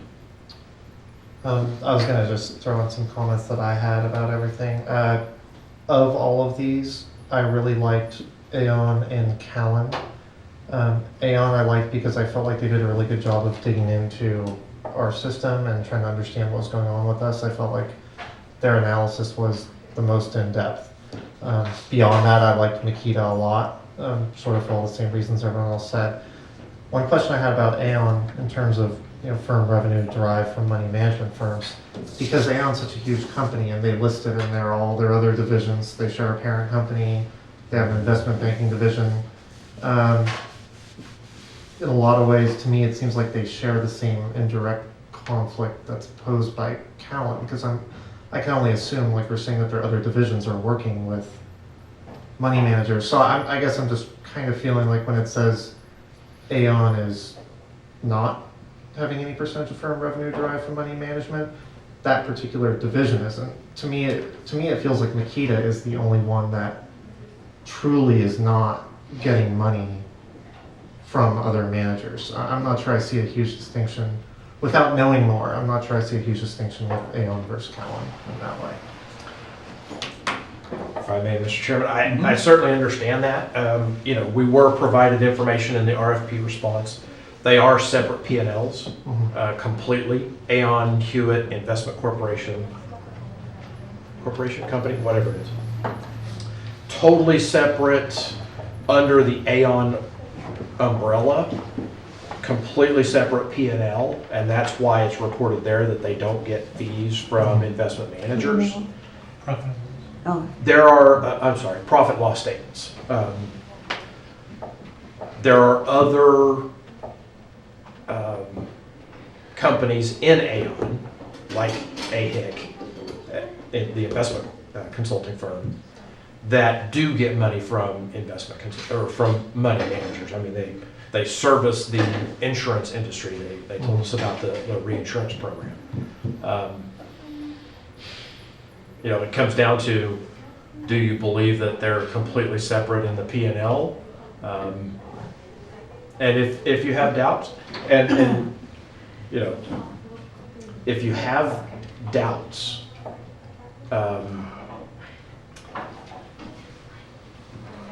if you have concern, any inkling of a concern about conflicts of interest,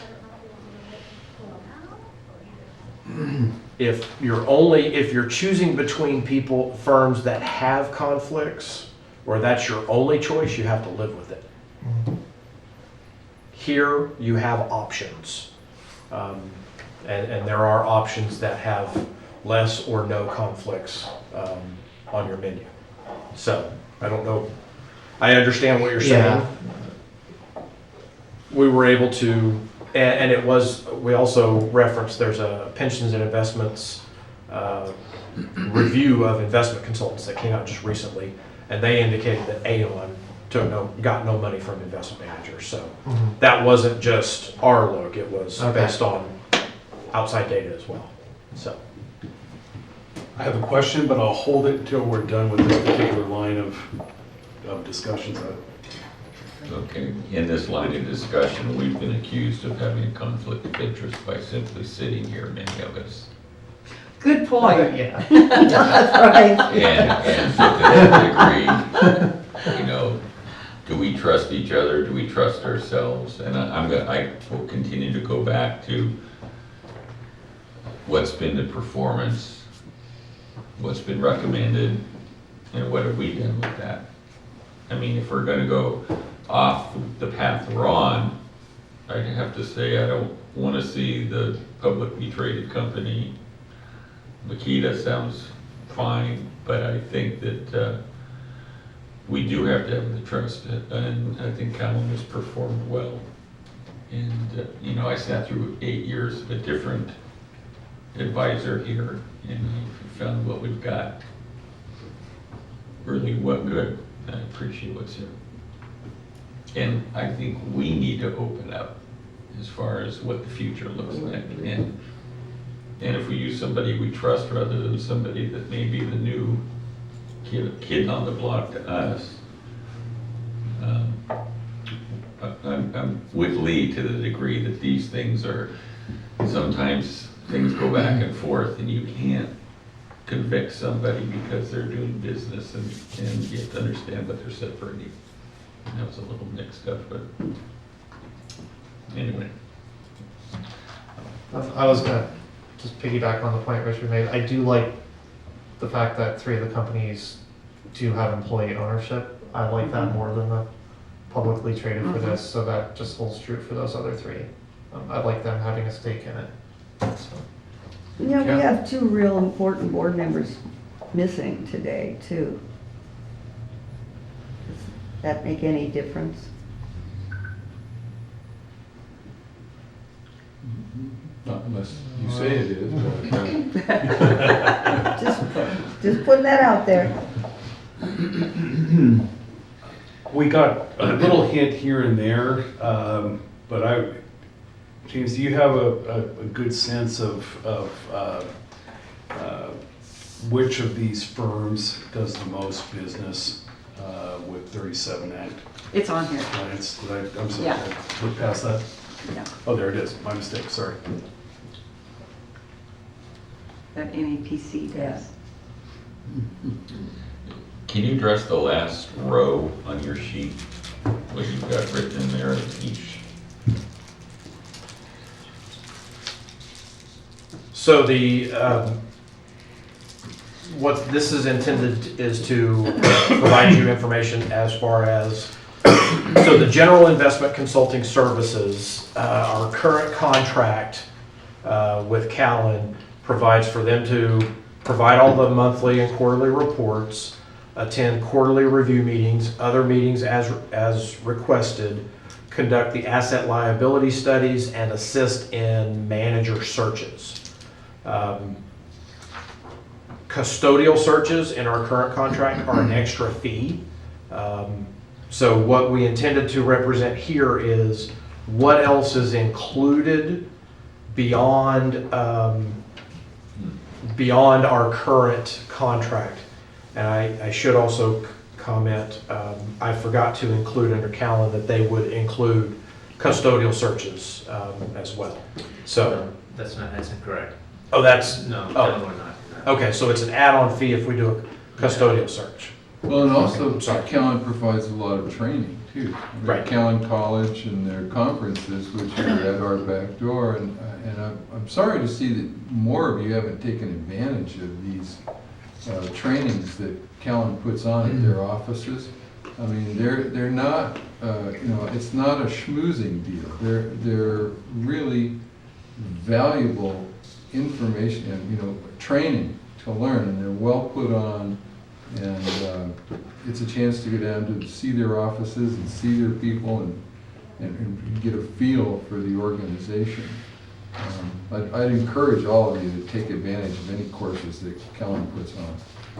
I'm going in January, so. Yeah, I echo that from yeah. a fiduciary duty standpoint and a due diligence standpoint. I would really encourage that. And These other yeah. guys, they're not gonna have any Yeah, of this well, stuff. I've been to the January one, I would say probably at least 4 times over the course, probably about half the time I'm there. And I absolutely think what we're getting there is amazing. The speakers that we And the get there smaller ones at are Callan even College are more, like, yeah. 30, 35 people, and it's really a focused training. Yeah, and that was one thing that I don't know that we actually heard from everybody on what I know some of them said they'd offer training, but where is that training? I think it was Aon was Chicago. Right. And for We us can't to go. go, and that's Yeah. one of the reasons that sometimes, because time's an issue for me, that's why I go to Callan, because it's in San Francisco, so I'm not taking, it just takes less time.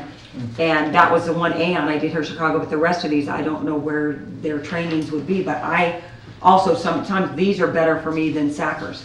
I mean, it seems like I only go to Sackers about every 3 years or something like that, which I want to try to go to more, but this calendar in January is a nice one. Stan, if memory serves, Makita said they offer a client conference, and their conferences are all in San Diego.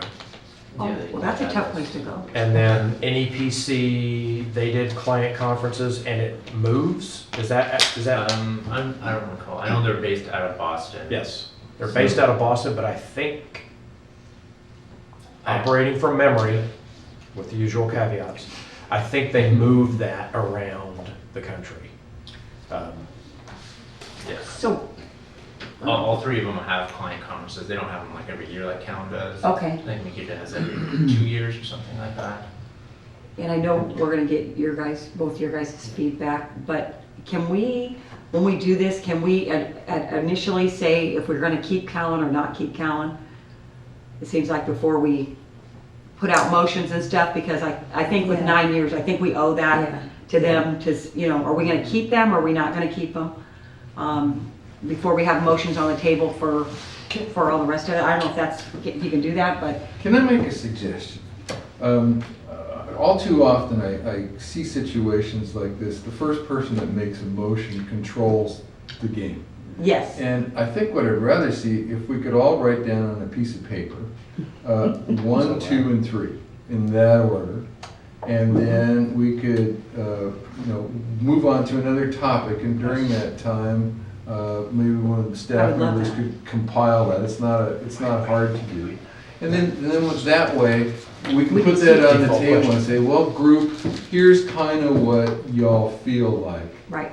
And without anybody muscling the Yes, discussion. that's what I'm afraid, that was what I was afraid there was gonna be a motion second, and then all of a sudden, there might not be Goes down the- and it just feels like heads down the road, and it Right. just feels like, yeah. Does that sound good? If it's legal, Jeff, That would, I can't think of any Well, reason it's why you not a can't do it. vote, it's a straw, it's a You say how straw you- poll. and how you Yeah. rank them. We give the results on the straw poll, and then somebody can make a motion if, we'll. And that'd be interesting I can to see entertain a motion. what, Yeah. where we land on that. Yeah. Yes, That, I think that's a great idea. Does everybody have a pen? I think Yes. I was thinking it's a good idea, but maybe 3, we're gonna be right back where we are. Yeah, If let's we do two. 2, I think 3 would be, get too many in the mix. So there's a ranked choice thing? That's what it is. So we're gonna rank it, and what are we writing on? Piece of paper. So, Mr. Chairman? and it's to disclose what each person has put down, I hope, Yeah. because I don't think legally. No, I assume we're gonna disclose it and talk about it, yeah. Well, we can do it, Right. keep track, as people say, I did this, 1-1, I think to be open, we'd have to. Do you want to hear from staff before you start Yes, voting? yes, I want to hear yeah, from staff yeah. before we start that. a poll, Yeah. straw vote here. I want to absolutely hear from you two first. I'm going to defer and let Stan share his thoughts and insights. Yeah, so the first thing is, like the top 4 we have here are all like the top 10 institutional consultants in the country. So they're all really well qualified. And so this is actually kind of a really hard decision for me and James to kind of narrow it down to, and that's part of the reason why we have 4 here. But I had a system where I ranked things kind of quantitatively, and then my top 3 came out, and Callan wasn't included in that because of the concerns with conflict of interest. So it's kind of the central question we have to ask is, how comfortable are you as a board with at least the appearance of a conflict of interest with Callan? And that's kind of and then once you go from there, 2 that kind of stuck out to me were Makita and NEPC. They scored high for me. James and I kind of differ on those 2, but I was going to say, then you're going with Aon. But that's She likes the that central creator. question, the conflict of interest. Callan they take not an insignificant amount of money from client managers. NEPC, I would say it's less than 1%. It's pretty small. It doesn't concern me as much as Callan. And I will,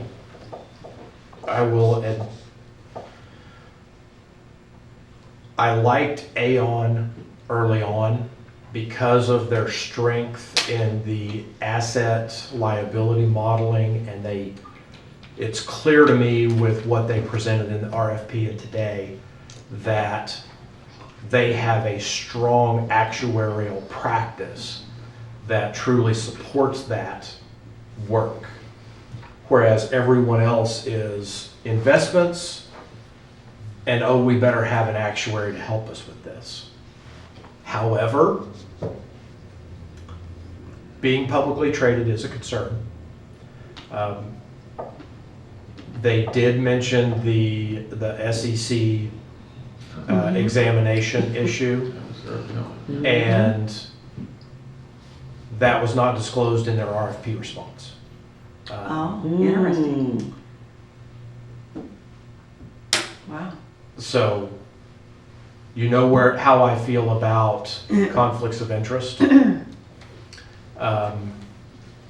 My top 2 would be 1 and 2.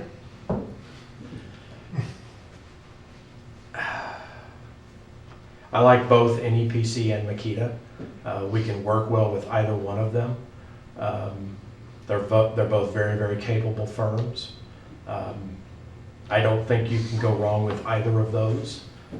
I do have the concerns about the conflict of interest and or the appearance of conflict of interest.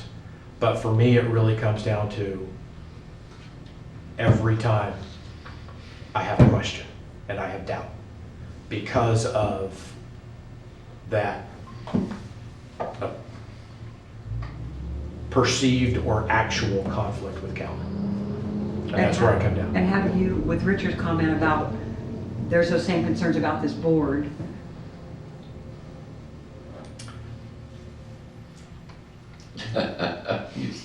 Tough question. That's comparing apples to octopi. It's not apples and oranges, it's apples to octopi. This is such a big We're issue. all here because legislation puts us here. And we all wear the hat that we wear when we're at the table. If I saw any evidence that caused me to have doubts, council and I would be having serious conversations that we're not having. I just have those doubts with everything that I get from Callan. And it's nothing about Greg, it's their business model. And I understand that that's their business model. I just can't get past it. I wish that this had been an issue of long standing, that Callan was given the opportunity to address it themselves. Mm-hmm. Yeah. Yeah, I just don't see. I mean, I've been in their seat and had boards noodle around about this and noodle around about it until I actually attended a board meeting and it was presented to me, you know, the hard questions. And the board was real happy after they asked what they thought were hard questions. And we didn't do that. So Callan has addressed this with staff. And when we asked, you know, what about this business model? Mm-hmm. Their response is, we think it's a good model. We have valuable services that we can provide to that market segment. We disclose it. Everyone in our business has conflicts of interest anyway. We just have the honesty to disclose that without ever elaborating on how others have conflicts. And I've never gotten my head around how anyone else has those conflicts. I've also shared with this board that, you know, there is economic research, experiment-based economic research that shows that when conflicts of interest exist, disclosure actually makes the outcomes worse for the client. Which doesn't seem to make sense, but that's what the experimental data shows. So. I agree with Lee's comment. It should have been addressed by them in the meeting. They should have been asked directly in front of us during the interview process. Yeah, our previous consultant had a procedure by how he picked the top 3 that he was going to bring in, and he would do it without ever meeting the people. It was all numbers. It's all based on numbers. I would like to think Callan is the same way. They bring us the best, whether they have an other arrangement with them. And again, I can't see how them being a client benefits Callan to bring them to us, based on the 4 things you say they do. That's just me. Okay. Okay, so Everybody to 1 and 2. fill out your little chick and shit and Well, hand it down, and we're then we'll putting- come back to it. First choice and second choice. First and second choice in that order. And your name. And my name. Oh, you have to put her name on? Yeah. We determine, I think.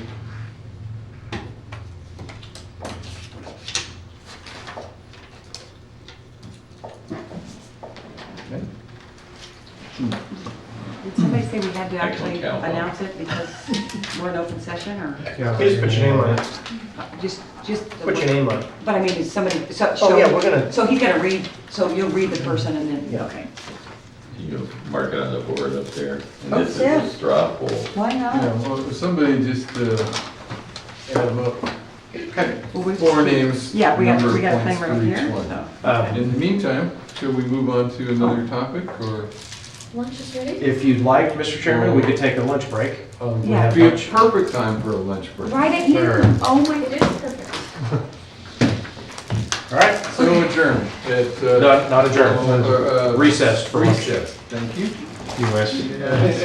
12:04.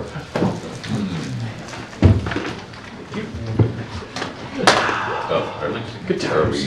Are we serving in, or we go? Investments article or survey of the investment consulting landscape. The number of firms that take no money, or were reported to take no money, was larger than the number of firms that take money. Am I accurate there, Stan, or was it the other way? Yeah, that's right. Yeah. More firms do not take money from investment managers than do. Okay. And if I'm recalling, the number that do take money from managers is relatively small. Yeah. I want to say like 10, there's 10 in that survey, I want to say 10 or 15 took direct money. Indirect, they didn't survey indirect. Out of how many, Stan? Out of It was the top 100, I believe it was. Are we on point to the tabling the motion? Yeah, one other thing. Stay on point. Just one other thing, when we talk about the, what Callan does, and I know NEPC does it to a smaller level, but they've got 9 Sackers County systems in theirs that apparently don't see a conflict there.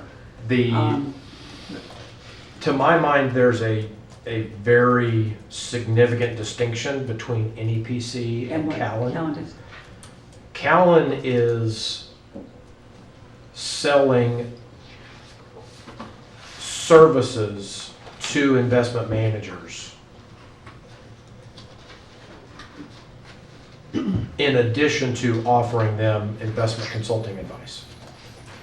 NEPC provides investment consulting advice, and there are a few investment managers that rely on them for those services. So NEPC is not selling research or access to their database or other things. The client conference. The client conference you all go to, the managers are paying through the nose to attend that. And that's typical. I mean, like even our state association, the associates pay for that. They pay for Sackers, they pay for Calvert. They pay Right. for- The issue is Sackers is not giving you investment advice, Callan is. And it's a revenue generator. So one other thing is, if you guys had this series of concerns, how come you did not ask Greg? I didn't know about it before this. You didn't know about it till you got this? I didn't know that I personally was unaware that Callan, people who deal with Callan were paying 15%. Or 15% of people are paying. It's 15% of their total revenue. 15% of total Is from revenue. people who are paying. I didn't know it. My issue is if a money manager is paying Callan to get access to their database and that's all, that is not anything that I can see you'd have a conflict of interest with if Callan recommended them as an investment manager for us. They're paying for a service that has nothing to do with whether they advise us or not. Or I'm sorry, invest for us or not. Maybe I'm being naive, but I think there are different types of pay for play. To buy somebody's database, access to somebody's database isn't the same as coming into Callan and say, I'll give you $100,000 if you send me up to Mendocino County and get me at least an interview with them. To me, that's pay for play. Buying access to a database is not. It's something you do in the everyday course of your business. Can we get back to the motion on the floor, which is, should we table this to a further meeting, at which time we'll have 2 board members who aren't in attendance today, and we won't have 1 board member who is in attendance today. If beyond that, I'll withdraw my motion if we want to wait, if we get some good information between now and then. Are there any more questions or discussion on the motion that's on the floor? Oh, sorry. Hearing none, all those in favor of tabling the motion, prior motion that's on the floor, say aye. Aye. All those who are opposed? I oppose. So let's take a roll since I'm not clear. So this motion is to table this discussion. We can do by hand. So, Sherry Shipman No. and Mr. Sullivan, No. Mr. Parker. Do I get to vote as chair? Yes. No. Mr. Walker, No. Mr. Knudsen, Yes. And Ms. Harris? Yes. And Mr. Jordan? Yes. Okay, Motion fails. motion fails. Okay. So back to the motion that's on the floor. Would you like to restate, it, or Judy, you tell us what's the motion? The motion was to continue with the agreement with Callan for investment consulting services. And we had our discussion on it, but if there's some new discussion, I'll just make a quick comment. So I think everybody in the board wanted to hear from what MSARA staff felt. Both independently came to the same conclusion that this was a troubling arrangement. And you've heard that, and now you get to vote. all those in favor? So, So- do a roll call. Let's do a roll call. Please. Yeah. Ms. Shatner? And this is from the Callan? This is for continuing the relationship with Callan. Yes. And Mr. Sullivan? Yes. Mr. Parker? Yes. Mr. Walker? No. Mr. Knutson? Yes. Ms. Harris? No. And Mr. Judy? No. The motion's approved. All right, moving on. Discussion and possible action regarding investment matters. Monthly investment report. Thank you, Mr. Chairman. Trustees, you have 2 monthly investment reports before you for October and November. I'll remind you that the meeting in November was very early in the month, so we didn't see October results at that time. So you have both. October was a particularly bad month. Ouch. 2.5. Yes, significant losses there, as we would expect with the market volatility. November was a slightly positive month. Other than that, there's nothing significant to report, and I'd be happy to try to answer any questions you may have. It's pretty clear. Deliver the bad news warm, huh? Yeah. All right, hearing no questions on that, we'll move on to item 8, discussion regarding the budget update. Thank you, Mr. Chairman. Trustees, you have the quarterly budget update for the first quarter of fiscal year 2019 before you. Expenses are up as we expected versus both the prior year and the budget, but we are on plan and continuing to move forward. The Audit and Budget Committee did receive these and did review them. They had no significant questions for us, but I'd be happy to answer any other questions the board may have. Which rolls us right into action regarding an approval of the fiscal year 2018-2019 revised budget. Thank you, Mr. Chairman. We did present a proposed revised budget to the Audit and Budget Committee, codifying previous budget changes that the board had adopted, and also one change to be able to complete getting new chairs for the boardroom, and that was a $5,000 increase. The Audit and Budget Committee, speaking for the chair, if I may, Tim, did approve that and brings it forward as a motion for approval. Okay. Would someone like to make a motion to approve the... That's already a motion. It came from the committee as a motion. Oh, okay. Not requiring a second. Oh, all right. All those in favor, or any questions first? Hearing none. All those in favor of approving the new budget, revised budget? Aye. Opposed? Unanimous. Thank you. Discussion and possible action regarding governance evaluation results. Thank you, Mr. Chairman. Trustees, thank you all who participated in the governance survey. I'll remind you that we've been working towards this for a while. This is, in my view, a first step for us in having an annual board evaluation. The results are available for your review. I would say they are overwhelmingly positive. There are some action items or issues for us to work on presented later in the report, starting around page 15 of 20, the list of high priority items.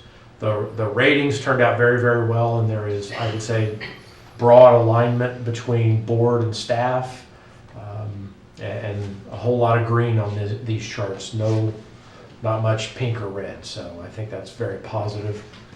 If you have any specific questions, I'd be happy to try to address those. Well, I couldn't read the stuff in the brown very well, kind of old eyes. So if you wouldn't mind telling me what the brown lows and highs are versus the positive greens. I didn't get it. I really didn't get it. My apologies there. The boxes that are marked in brown indicate there is a significant range of answers. Okay. So, for example, on page 6, the top line, the organization's orientation for board members adequately prepares them to fulfill their governance responsibilities. The low was a 2 and the high was a 5. So there's a broad range there is what that indicates. And on previous pages, a 2 means it's inconsistent, or there was someone who voted in the poll disagreed with that statement. And was it saying that there's 2 people that gave it a low score? No. The low score was 2. The low score was a 2. Okay. And the high score was a 5. It's not number of votes, it's the range. So it could have been 10 people voting for 5 and 1 person voting for 2. Or it could have been all throughout the range evenly distributed. But that's what it's indicating, is where there's a broad diversion of answers. Mr. Chairman, Jerry? I'm going to be the outlier again. I didn't get anything out of this. It sort of struck me as busy work. As a teacher, you know, one thing you don't do is give busy work. This was 100 questions. Yeah. Really? So I'm just letting you know that if we're going to have to do this every year, I'm going to grumble every year. Yeah, my thoughts would be, we need a pared down version of this. Okay. This is like, you know, just people who don't have any better to do. Yes. How many of the trustees participated? What percentage? 80%.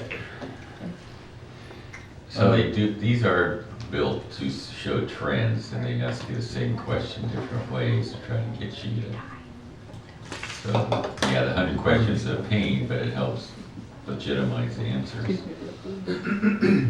Well, one of these days, if I have to do another one, it may not like the answer that I did. You may not do the next one. It may not be the option to invent your own. Any further discussion on that? Sure. All right. We get to move on to the next easy item on today's agenda, which is discussion and possible action regarding the employment agreement with James R. Wilbanks, PhD, for the position of retirement administrator. And this was also a GER. Fortunately, Patrick is here to lead us. Do you guys want me to give an update? Okay. First, is this what has come as this is the latest, this is ready to sign? This is, it went to the board, maybe you could give us a little history. Yeah. Okay. Just from last time till now. So the original agreement that we voted on, that came out of our committee and was reviewed by Jeff and James, went to the Board of Supervisors. They had several concerns that led them not to approve it. So I don't know if everyone is familiar with that happening. So it came back to our negotiating committee. We reviewed the concerns from the Board of Supervisors. Jerry, Sherry, and Kathy and I met, and we discussed it with James.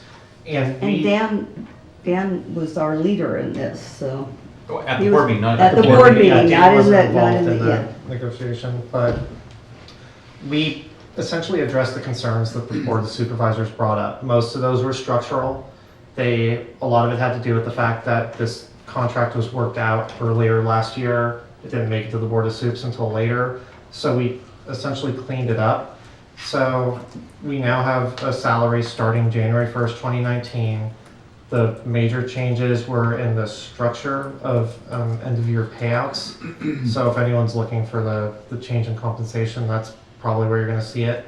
So I think, this is entirely true, but I think effectively the total compensation has remained somewhat similar, but the structure of it over the 3-year contract, the way in which it gets paid out has changed. So if we approve this, then it goes to Goes back back to to the board of right. supervisors. Okay. And hopefully it doesn't come back again. And hopefully, Right. they weren't happy with the housing allowance because we had done a moving, we had paid in the first contract for there to be moving expenses in that first contract, and then there was a housing allowance in here, and so that was brought up, and so we got rid of that completely and just added that into the bonus at the end of the year. But very close, yeah, the compensation's very close. It's just not so front loaded, it's more mid and later. Do I hear a motion so we can move to discussion? Oh, did you want to say something? I don't have a motion, but I'd like to discuss. I'll make the motion that we approve. And I'll second it, All right. unless you would It's rather open it not for be someone on Did the. we have an inkling, Dan, that this was gonna get held up? Did I know? Yeah. No. Yeah, it didn't come from CEO's office, it came from the board itself. The holdup. The holdup? I don't want to put a finger on it because I'm not sure where. I mean, it came from a couple directions, I think. Over the last 6 months, and maybe it's a little longer for us, there's been a couple instances where a blind sight has occurred at the boardroom, and I think that we need to have a bigger presence than simply our chair or our supervisor on here. This also happened on another issue that I watched at the city council level. You never know what'll happen at the dais, and if you're not ready, you can't assume things gonna happen. Well, Kathy Smith and I went. And there would have been a number more of us, except a good portion of our board was at Sackers. 4 of us were at Sackers. So this is coming back to the board on the 18th. It would be very nice if more of you could attend, because I know Kathy and I were kind of dumbstruck, because Lee wrote a very nice letter. Kathy and I were both appointed by the board, and we were there, we both spoke to say why we feel that we have an exceptional administrator and all that he has done, to put this whole board and the system at least on the right direction, moving together. And, John McCallan did not like some things, and he spoke very forcefully. And then George Kosky went along with John instead of going along with Dan, and we were just there with our mouths hanging open. Well, I think John was surprised that he convinced another board. He did not anticipate convincing another board member, and was sort of surprised. So grandstanding actually worked, and he was surprised. And I think it would have possibly. Sorry, John. My guess is it would have had a different result too if all 5 board members had supervisors been were there. Yeah, but that. But anyway, Yeah. here we are today. Yeah. We have a motion on the floor. We have more It's questions. back at the board next Tuesday, is that? On the 8th, yeah, 18th. 18th. Roughly what time do we know? Who knows? We'll have Dude, to I haven't find heard out. if it's morning or afternoon. Is this a roll call vote? I think on maybe this matter so, like this? yeah. Sure. Judy, please. Ms. Shatmeyer? Yes. And Mr. Sullivan? Yes. Mr. Parker? Yes. Mr. Walker? Yes. Mr. Knudsen? Yes. Ms. Harris? Yes. And Mr. Jurdy? Yes. Approved. Very good. James, you get to earn your earn your keep here and give us a report on holiday hours, fiduciary waiver, recourse payment reminder. I can't wait, and Form 700 filings. Thank you, Mr. Chairman, trustees. You have the report there, just a reminder about our office being closed to the public. That we will have staff, some staff will be here at various points. We do have to process monthly retirement benefits over the Christmas break, so we will make sure those all get out. If any of you have any issues or need anything during the break, feel free to call my cell phone. I will be available. I'm not planning on working the entire break, but if you need something, I'll be available and can reach staff if needed. So, for those of you who did not bring a check last month, we need a $9 check made out to MSARA. I believe there's only one of you left. Two. And just a reminder that your Form 700 filing will be due next year, except for Mr. Sullivan. Yes. You don't have to fill that, you don't have to fill it out there. Yeah, the leaving office one, it's even more fun. Oh. That is, I'd be happy to answer any other questions, and I don't think there's... Just slightly on that, do we just go online and get it and fill it out, or? We'll have... We used to get them in the mail. I don't know if they still do And a that. lot of times they send them electronically. They're not available, the 2019 forms are not available yet, but when they are, we'll provide those for all of you. And there is a, I'll send it electronically too. There is a new form? There will be. Potentially. Oh. Well, Sacramento, there's always a new form. we can assume there'll be a new one. All right, moving along to item 13, discussion and possible action regarding a special election to fill the unfortunate vacancy of Patrick Sullivan, who's moving to greener pastures. I can't remember from my package, does that require board action, or is that an autopilot? It does require action. All right, I'll entertain an action, a motion that we schedule a special election. I'll make the motion. Second. It's appropriate. Your last Oh, last, yes. I think there's one more. Any discussion? All those in favor? Aye. It's unanimous. I don't think you have to have a motion for the next one. Yeah. Moving along to our next item is regarding a proclamation from our board honoring Patrick Sullivan for his service to the MSARA, and I'm sure with great appreciation we will make that. May I hear a motion? I will, definitely. I'll second it. Yeah. All right. So moved. All those in favor? Aye. It's unanimous Yeah. that I give you this proclamation. You want to read it into the record, or? Would you read it for me? Yeah. I have dyslexia, and reading things in public is painful. Okay, proclamation of the Mendocino County Board of Retirement honoring Patrick Sullivan for his service to the Mendocino County Employees Retirement Association. Whereas Patrick has been a distinguished member of the Retirement Board since being elected as trustee on October 17, 2016 by the general membership to a term beginning December 1, 2016. And whereas Patrick has served as a dedicated and valuable trustee and audit and budget committee member since his term began. And whereas Patrick has helped the Retirement Board make many important decisions regarding operational and financial issues facing the Retirement Association while focusing on being a prudent fiduciary. And whereas Patrick's contributions include his review and recommendations regarding MSARA's fiscal year budgets and annual audit and financial statements as a member of the Audit and Budget Committee. His participation in and contributions to the board's review of the annual cost of living adjustment, the COLA, and determination of the appropriate region for use in determining such, and his thoughtful participation in policy development and adoption. And whereas Patrick demonstrated the highest principles of service, collegiality, and respect for MSARA, its board, and its members, Now therefore, be it resolved that the Mendocino County Board of Retirement recognizes and honors Patrick Sullivan for his years of service to the MSARA membership and expresses its sincere gratitude. The board wishes Patrick continued success in all his future endeavors. Dated December 12, 2018, Leland Parker, Board of Retirement Vice Chair. And there you go.